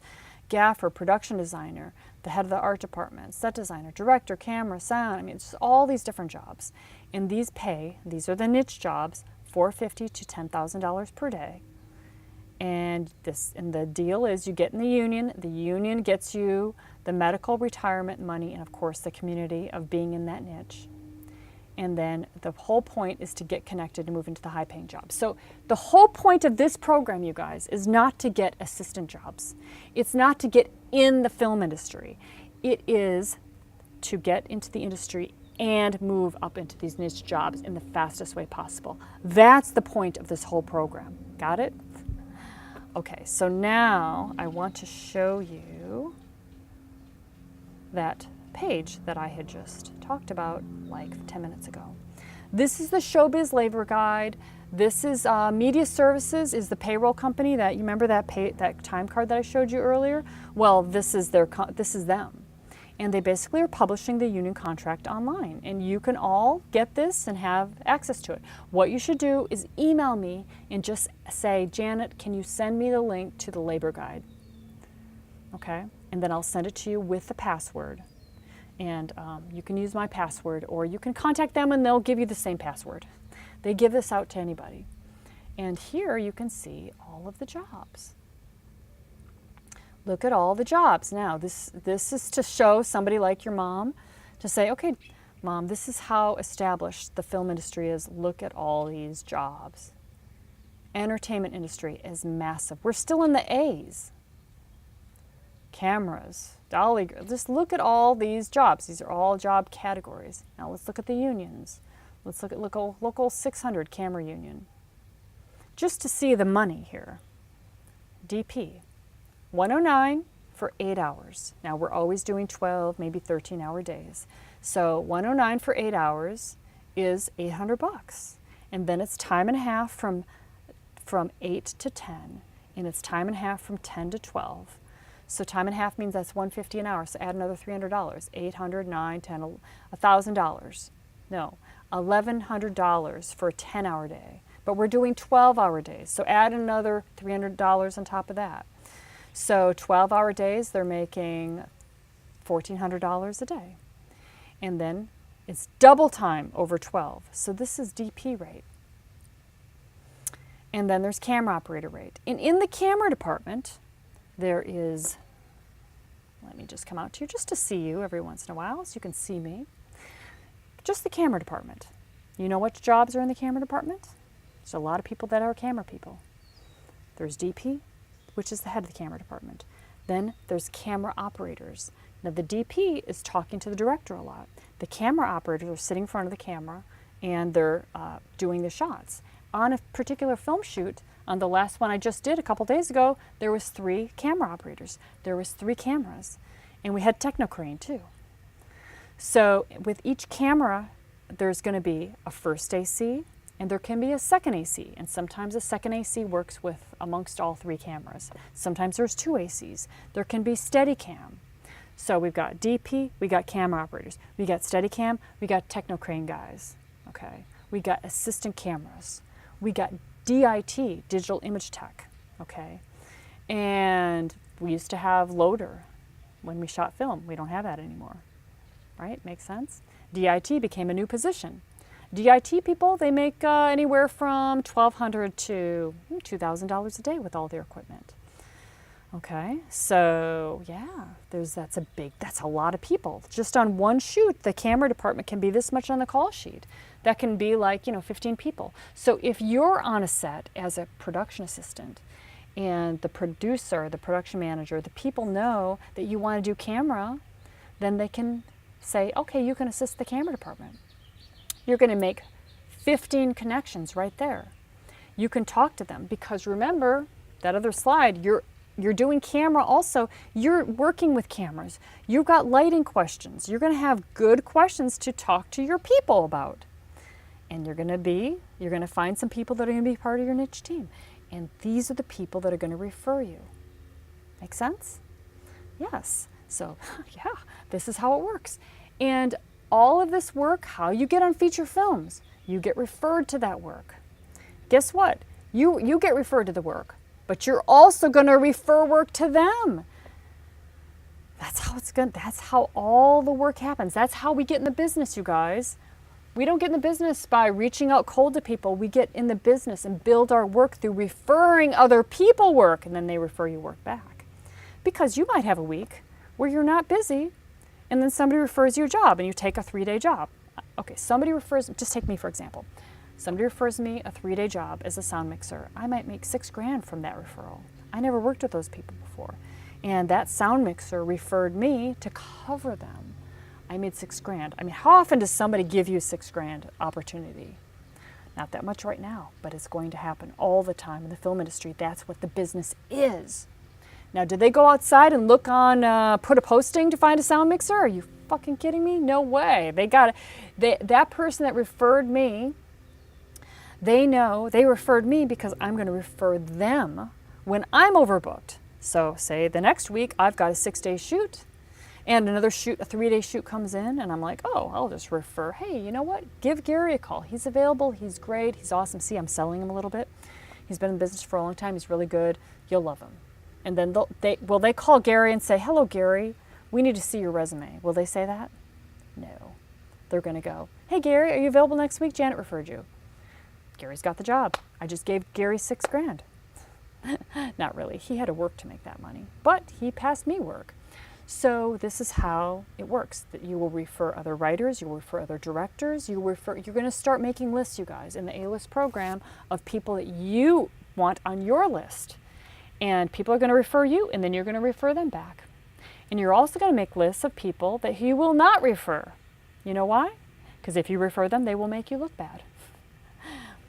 Because they aren't that good. They don't have that get it factor. But everybody in Friends in Film, you're pretty much going to be referring them. Okay, good to know. All right, so now we are going a long time today. But let's get... Okay, here's all the assistant jobs. Set production assistant, office production assistant, director's assistant, camera department assistant, producer's assistant, agent assistant, manager assistant, writer assistant, editor's assistant, production designer assistant, showrunner assistant, casting assistant, $150 to $250 a day. And now we know that art director assistant is $350 a day. I need to change that. It's even more. These jobs are not posted. So if you're like, okay, well, I will find those jobs. They're not posted. You know why? Because everybody's referring everybody. That's why. Makes sense, right? That's just what we just talked about now that you know over and over. That's why. Jobs are not posted. So, look, think about it this way. A director is in the production office and they need a director's assistant. They're going to see you in the office. They're going to go, hey, are you available next week? I've got a shoot starting. I need an assistant. And you're like, oh, I'd love to do it. You're now a director's assistant. They're not going to put something online and get a million people that don't even know what they're doing. They're going to go with who's good. Or they're going to ask their producer, hey, who's somebody good? Who are some good people that you refer, that you can recommend? And then you get the director's assistant job. That's how it all happens for all these jobs. Jessica got the art director assistant by being referred to that job. She said that yesterday. Okay, so we're not going to do that right now, but this is what we're going to do. So this is the A-list system. This is our success path. We start with Magic List. What is Magic List? Well, you know how you don't know now what's going on around you? Well, in your first month, you're going to find out all the work happening around you. You're going to find the people, and you're going to find the niches. That's the first month. That's just part of the first month, by the way. I'm just telling you some of the major elements. So now you know what's going on. You know all the directors, all the producers, all the production managers, all the coordinators. And then you'll learn the like a peer method, because nobody wants to help you. But when you're a peer, then they want to help you and they refer you work. So think of it this way. If you know somebody, and you guys already might know somebody in the film industry. Anybody here know people in the film industry already? Or their mom, yeah, your mom knows somebody? Okay, yeah, a lot of people, like almost half of us do. What I'm gonna say to you guys is don't reach out to them right now, because nobody wants to help you. Because it's too much risk for them. And even though they might kind of help you, they don't want that call. They don't want that email. They don't know you. They want to help people that have already helped themselves. So what you want to do is, if you do this program now, you do the program, you're already on film shoots. You're already helping yourself. And now you reach out to them as a peer and you're like, oh yeah, hey, good to talk to you again. Yeah, I just got off of this shoot and I've got this one coming up next week. I just wanted to reach out to you to say hi. Maybe we can work together sometime. Now the pressure's off. You reach out to them as a peer versus, can you help me? And now it's not much risk for them to now go, oh yeah, I'd love to. Hey, next week we have somebody. I'll hook you up. I'll get you on that job. And you will see this all over in the Yammer Mastermind, in the A-List Mastermind, this happening. Because that's how it happens. Because when people help you, they are actually, it's a reputation on the line, and that's why they need to know that you've already done it for yourself before they refer you. Okay? Makes sense, you guys? Just wait 2 months, and then you reach out to those people, and you're in a completely different situation. And now they know some of the people you're already working with. It's not a big deal for them now to refer you. Okay, cool. Back to this, because that's part of the A-List system. Like a peer, reaching out, following up with the professionals. Get on Shoots Method. This is how you get experience. I don't care if you don't have any experience. You're going to learn how to get the right experience that people want to see. And you'll know what to do on set, which is exactly what they want to see. And then you put that on your resume and they're like, oh, this person is music to my ears. You get the write-off bonus. Just this can add $10,000 a year to your income. And just this alone pays for the program. Get it, Factor Secrets. All the film industry terms, the language of the film set, what to do on set, how to negotiate rates. Just negotiating an extra $25, $50 on every shoot, that pays for the program, you guys. I know you don't know how much it costs yet. I'm going to get to that very soon. Then the milestone, the major milestone is 20 paid shoots. Okay, so this is all kind of in the learning, growing phase, getting good, meeting professionals. Now you start getting paid shoots. Once you get to 20 paid shoots, then other friends and film people, now they can refer you other paid work. We have a rule that we don't refer work to you until you've been on 20 paid shoots. That means you've implemented the program and you're good and you're getting hired already. So now you will get referred work from people within the Friends in Film network. And that can be $1,000 to $3,000 a month. That pays for the program. So part of half of the program is learning just to get into the film industry, which film school doesn't do and doesn't teach you. The second half is how to move into these niche jobs where you're making the $500, $600 a day. And film school definitely doesn't teach you that. The best that film school can do is tell you to get an internship, which that does nothing. Who wants to be seen as an intern, not a professional? So if you're really a successful go-getter professional, you're not going to be an intern. You're going to be going as a professional immediately. So the second half is working to get into these niche departments, getting connections, getting paid that money, getting professionals to teach you. Jessica, with the art director assistant job, she's starting to get, that's a niche opportunity, man. She's getting the production designer taking her under her wing. That pays for the program. As I said, $500 a day times 15 days a month, that's $7,500. You paid that program off in 1 month. Are you kidding me? Then we've got union accelerator work, because you're going to eventually get into the union, and then you're going to start picking your niche, where you want to go. That pays for the program. Happy face! Okay, so this is a system for getting in the door, and this is the system for getting into the niches. This is the A-list system that you're going to be learning in the A-list program. This is money. You could take a writing class, and that'll cost you $1,200 to $1,400 if you're a writer. You could go to community college. You can study directing. You can study all this stuff. But what happens is you come out of this community college, and you're back in the same place that you were before, except you took a class, and now you spent that money. Instead, you're going to learn how to get work on the film set, and the film set is going to pay for you to do this program while you're in it. So you're not paying for a class getting nothing. You're paying for a class and you're getting in the film set. This is not even a class. This is a program taught by me. By the way, I'm the only one that teaches this program. The mentors just help out. It's me that's your mentor. So here's Tracy, who I just worked with 2 weeks ago, and she's a camera assistant, but she's also an actor. And she just had a baby. Yes. So what you do is you use these paid jobs being on the set to get more connections and to get roles. Because when you're inside, that's when you get to meet everybody. Okay? Actor used to be, the triple threat used to be acting, singing, dancing. Now it's acting, directing, producing, and writing. Quadruple threat. Lena, she's where she's at because that's what she mastered. That's the new triple threat. So here's what the A-list program does for you. That's a call sheet here. This is when I work with David Beckham and Kevin Hart. Tough job. Anyway, first I show you how to get paid jobs and how to move into these high-paying niches. Paid jobs. That's the whole focus of this program. You are working inside the business during this program. This is action program. You're not watching videos and then going, oh, okay, the interesting information. No, you're watching the videos and you're implementing it in the real world. What would take you 10 years on your own, you can do it in 1 year. After the first few months, the paid jobs pay for the program. Now the first few months, I offer you a payment plan.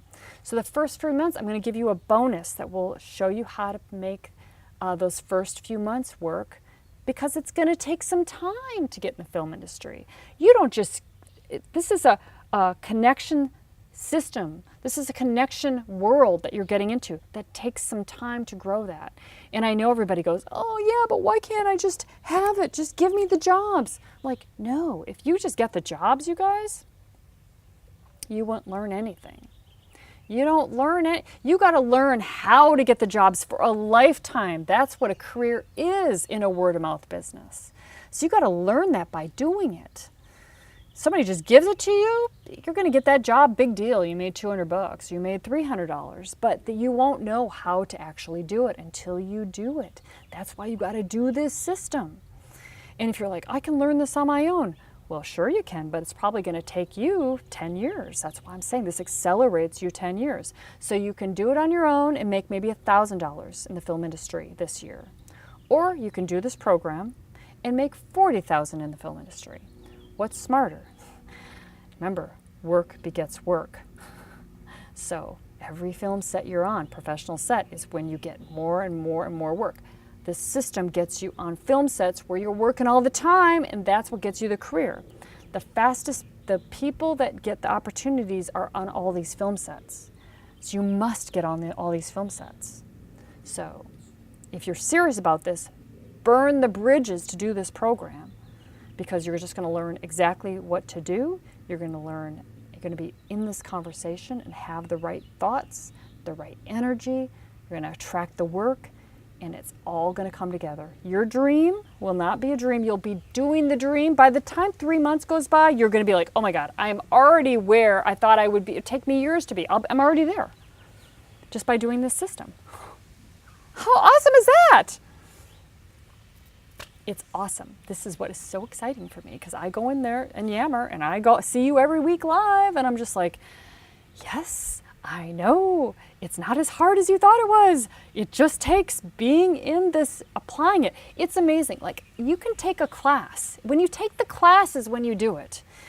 You know, when you don't take a class, you kind of go through life. But when you take the class, you're like, oh yeah, I just do this. Oh yeah, I just do this. Oh yeah, I just do this. And then things start happening. It's the weirdest thing about being in a program. You know, this is why I think that you need to do it right now. Like, don't put it off. In 3 months, you could already be working the business. So, and you're making money. So if it's the most important thing to you in your life, why would you put that off? You do it right now so that in 3 months, you're already there. So that's what I always say to people, because you've got to be hungry, you know? Like, I want to work with people that are hungry. I want to teach people who are hungry. That means I'm not going to hear, oh, I can't do it because the summer's coming up and I really am taking vacation and I really want to give all my attention to this. I'm like, are you fucking kidding me? You work this into your life. You know, everybody's on vacation. Everybody's having kids. Everybody's getting married. Everybody's got life. But you shove this into your life because it's the most important thing to you, and you do it. And yeah, you got vacation. Yeah, you got a lot of overtime coming up at work. Yeah, you got all this stuff, but you're making progress and going towards the most important thing to you in your life. That makes me know you're going to be successful, because there's no perfect time. At the perfect time, you just go towards what you want, and you're hungry because you want it. That makes me know you're going to be successful. You learn all the lessons you need to learn because you're doing it. Does that make sense? You know, when you're doing it is when you learn it. When you don't do it, you don't learn it. You're not even in the conversation. You are not exposed to it all. You're not on set and set and set and set. You don't get that acting gig. You don't get that writer assistant job. You don't get exposed to that director that gives you the director assistant, because you put it off, and that's okay with you. That makes me know you're not going to make it in the film industry if you're thinking like that. But you're like, okay, I'm super busy, but I want this is the most important thing. I'm going to go for it. I'm doing it. Then I know you're going to do it. So more importantly, the opposite is true. If you're like, okay, it's a payment plan. So the paid jobs will help you pay for this program. And you'll find you just need to work 2 days out of 30 days in the month, and you've made that monthly payment. It's easy, you guys. You can do this. So this is a system to quit your day job and go full-time. This is a transition program. You don't have to worry about how. You become music to the ears. You just follow the steps, you get the result. You don't do more than what I tell you to do. You don't need to think about it. You just do it. It will work, because I know what they want. You just do it. You will get the work. You will get the results. And if you're competing against us, you're probably not going to get the job, because our people dominate, because we are music to people's ears. Okay, so you will learn to get consistent workflow in this business, which is a freelance business. Very important. That's how you have a career. When you're working is how you have a career. If you're barely working, you don't have a career. All right, and you're on your way significantly in 2 months if you do this step-by-step plan. How do you find professional work? Magic List. How do you get experience? Get on Shoots Method. How do you meet people who will hire you? My multitude of methods. That's in the A-List program. When do you know when to quit your job? $1,000 a month in the film industry. Okay, so this is not a passive course. You're actually taking action the entire time. This is me talking to you just like a family member or friend would do, and you don't have to figure it out. You follow the program. It's 8 months of training. It's a 10-month payment plan, by the way. 8 months. Why is it 10-month payment plan? It's 8 months. Because I want you to move as fast as you can. So I put the bulk of the training up early, right away, to get you going and get you paid, get you these paid gigs. But then I expect you to make your payments and pay the payment plan. I'm doing my part. I expect you to do your part. There's also the A-List Mastermind Batcave. And then there's the weekly calls with me. Every week I'm going to be on here just like now, talking to you and helping you and helping you do this.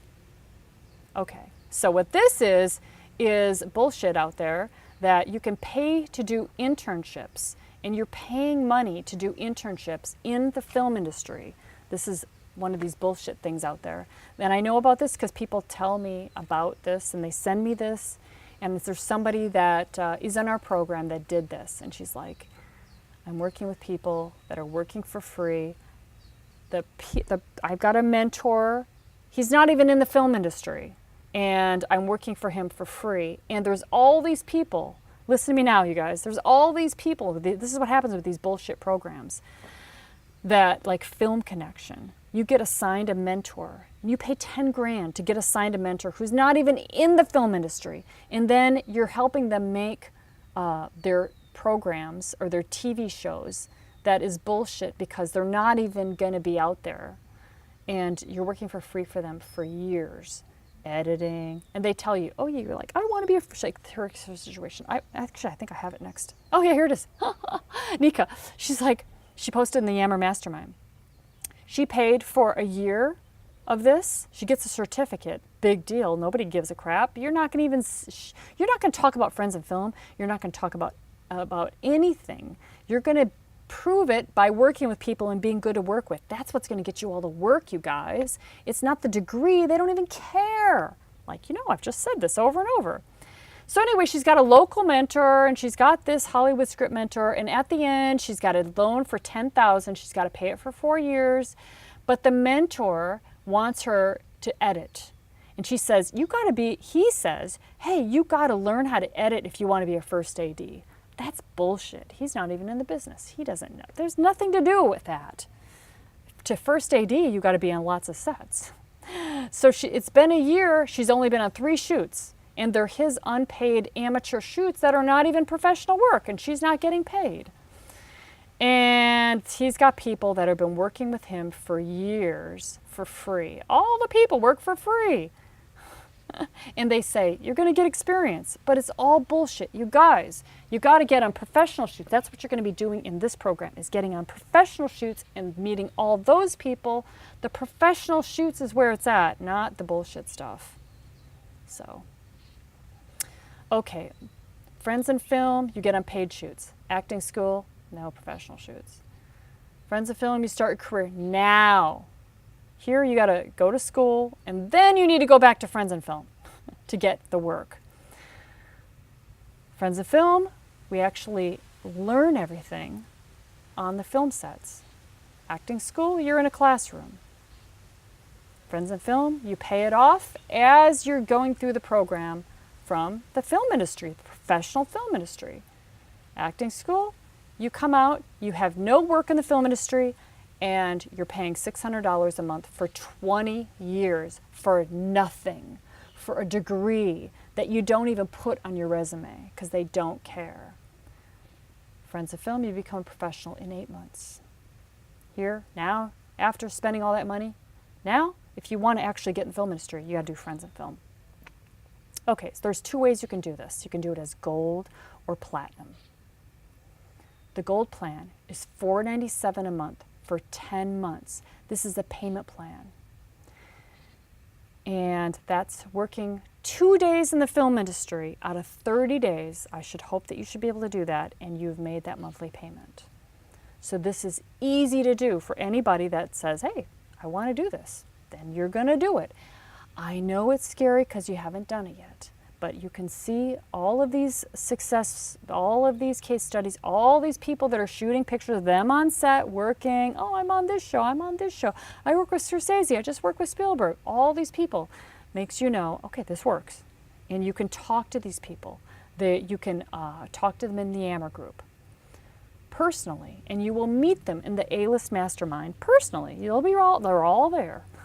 Because people stay with us for years and years and years. I've got people that's, when we first started 6 years ago, there's still people in our program then. These people still come over to my house. They're my friends. This is a very special thing that you stumbled across. I think you know that. Anyway, gold. You can do it as gold or as platinum. The videos, the modules are the same. All the material, the PDFs, all of that is the same. You learn through studying the modules. Then you come on the calls on the weekends, and then you post in the mastermind when you need help or you want to just connect with your people. These are all people that are working in the film industry, all different levels in the mastermind, which is awesome.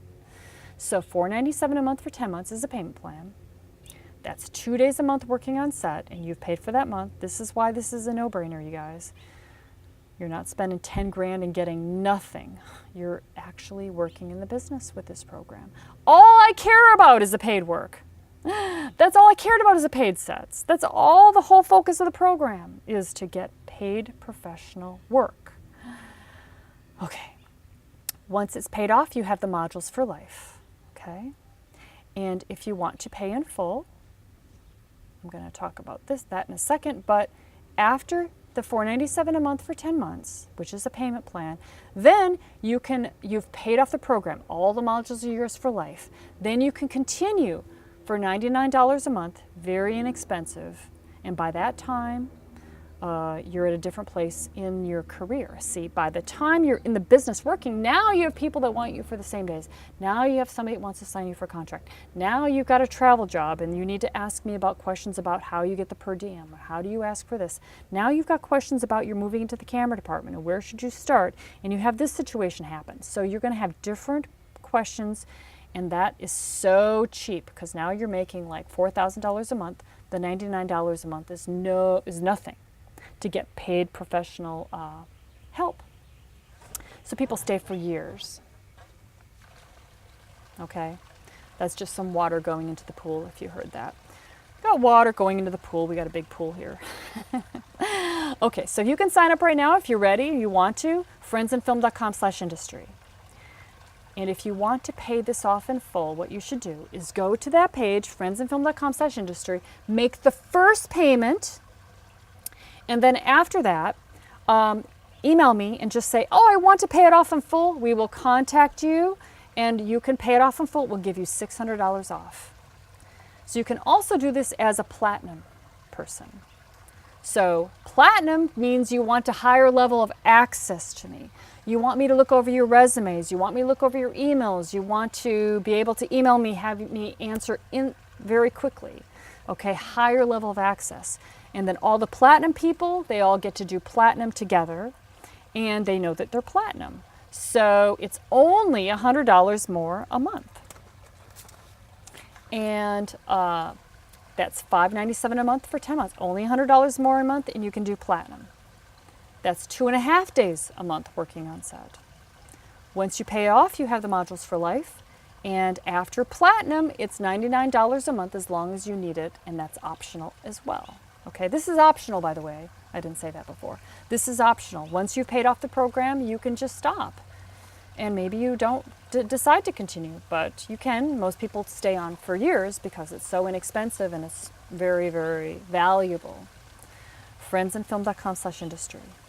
And if you want to go platinum, you can pay that off, $1,000 off if you want to pay that off in full. That's awesome. And that almost makes it almost the same as gold, by the way, because the discount, the pay in full discount is so much bigger. Now, if you're thinking, oh, I'm going to wait and do platinum, don't wait. That'd be a mistake. You want to get in the business as fast as you can and start working and implementing this. If it's such a stretch for you to even do gold, then just do gold, you guys.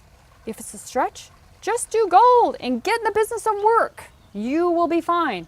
But if you can afford platinum, then definitely do platinum, because then you'll move the fastest. And in fact, I will move you faster in the training if you do platinum. Okay, so that's another reason to do platinum, if you can afford it. Okay, all right. Now, I'll also give you a 14-day money-back guarantee, just to get rid of the nervousness and the concerns, because I know it can be scary. So you can sign up, start the program, come to the calls, get the magic list, which is where all the stuff is happening. And if you don't like it, whatever, you email me and I'll give you the 14-day money-back guarantee. No problems. You've risked absolutely nothing. That's good. Now, I make it 14 days because after that, we're going to get into the really big stuff. And nobody's going to get that for free. And you're not going to want those people to get that for free either. If as soon as you sign up today, you will get the Module 1, you'll get our past calls, you'll get the bonuses, which we're going to talk about next. And there's bonuses for the first 30 people. So that's what I'm going to talk about next. But you can get started today, and that's it. You're starting, you're with us, and it's going. Okay. As soon as you sign up, you get your login sent into you. You get Module 1, you get our past calls, you get the invite into the mastermind, you get the invite into the group, mastermind group on Friday.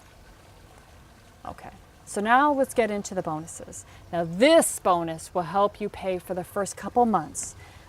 This is called Brand Ambassador, also called Promotional Modeling. And you may have done this in the past where you've handed out samples of Coke or Pepsi or iced tea or whatever. This is a great way to make very fast money, great money, and it's super easy. And I will show you how to get these jobs because they are perfect for paying for the first couple months of this program. You just sign up with these websites and you go and hand out samples of stuff. Or you go and you look good at a film premiere or whatever, And it's easy jobs to get. They pay really well, You work a couple hours, you make $100, you just almost paid that. You do a couple days, you almost paid for that month. People also, you guys, will just come out to you really quick. People will do overtime on their jobs. People will just babysit, make $75 like 3 times. That pays for almost pays for that month. People will just get any extra little job, walking dogs, just any little job that just adds up to, you got 30 days in a month. It adds up to being able to pay for that month. And you cut expenses. You cut your internet. That saves you like $60 at home. You go to Starbucks and you watch. Or you just start to cut cable TV. You don't need that. You cut as much as you can. You'd be surprised. Start looking where you go and spend money at Starbucks. You go spend money at Sharky's. You cut that and you make your own stuff at home. You're going to find that this is what will get you all of the money that you're going to make in the future. You invest in yourself, and that's just smart. Instead of spending money on jeans or stuff you really want, just invest in this, and then you'll be able to buy all the jeans you want. You get to buy all the Starbucks you want in the future because you're investing in yourself. You become stronger. This is a good thing to do. I invite you to do it. If you're here and you want to do it, I invite you to do it because it'll be the best thing you've ever done. This is my baby. This is my program. I designed it, and I'm working with you to get you into the film industry and get you into these niche jobs. This conversation is money because you can be on a film set and nothing much happens, or you can be on a film set and you make a bunch of relationships that lead you to like your next several jobs. So you want to learn how to do that. That's valuable, and that's what I'm teaching you. But there's a million points that you're going to learn. You're going to go like boom, boom, boom, fireworks, fireworks, fireworks. Just like you learned a lot today. It's like, and what you learned in Current Fire, that's just nothing. That's a tiny bit. You're going to learn so much in the A-List program because obviously it takes a lot to actually get in demand and be working and getting into these niche jobs, all these opportunities. All these schools are teaching it. They're charging $100,000. You get to learn it, $5,000. That's like ridiculous. It's like, are you fucking kidding me? $5,000? It costs $100,000. It's like so inexpensive.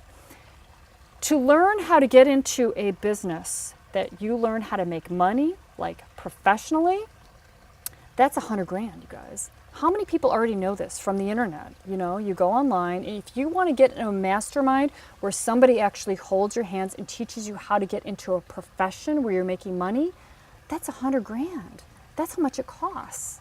These masterminds with a guru, that's 100 grand. I mean, I'm sure you guys already have seen that and been exposed to that because you're out there. I mean, you're checking out all this stuff, right? So this is so inexpensive. And with the payment plan, you can totally do it. I'm giving you everything so that you can do it. Promotional modeling pays the first couple months. After that, film industry pays a month. The tax training bonus also pays for the entire program in itself. Learning how to negotiate your rates, that pays for the program. Plus, you're getting exactly what you want to do in your life, and you're doing it fast, and you're doing it right, and you avoid a lot of the mistakes that people make that get them blacklisted mentally from people. You avoid all that by just doing this program.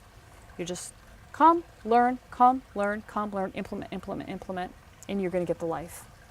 There you go. So, okay. Back to the rest of the bonuses, because there's more.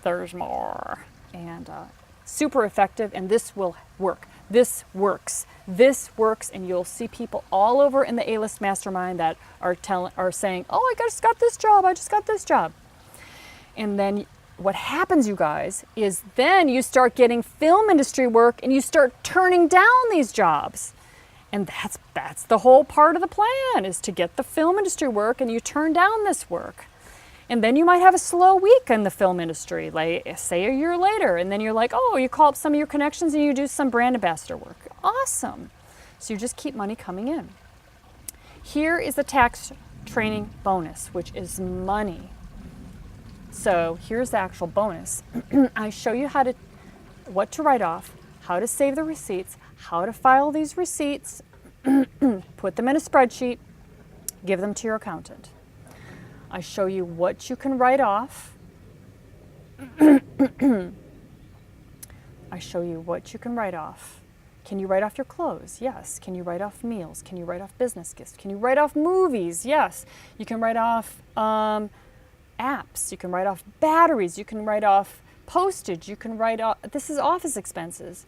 You can write off a union membership. You can write off your cell phone. You can write off pretty much everything you're spending money on now becomes a write-off, and this pays for the program.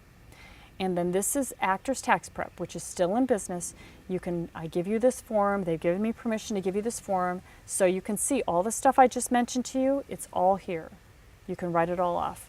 You have a credit card or bank statement fee. You can write that off. Your accountant, you can write that off. You are now a business. This is so awesome. This pays for this program. And again, I'm not a licensed accountant, but I've just been doing this for 22 years. And I'll give you all this stuff. Then the third bonus is a casting director internship. How to get the casting director internship only for the actors. And this is the only internship that I think is really worth getting, because you get inside that casting office and you learn, and then what happens is you relax inside. Oh, this is what I'm doing. This is not a big deal. And then you become more successful because you're just like doing it, you learn it, you know the people. If you're like, I don't have enough money, this whole program is about getting the paid professional jobs. So that's kind of a silly thing to say, actually. Okay, it may come out to you now. All right, you guys, this is a marathon call. And look, 51 people still here. Are you fucking kidding me? You guys are going to get in the business. You're all going to be able to get what you want in life. You're the ones that we end up knowing each other for years. And then you come to my house for parties when you come to LA. That's how it works. That's what we're doing here. Okay?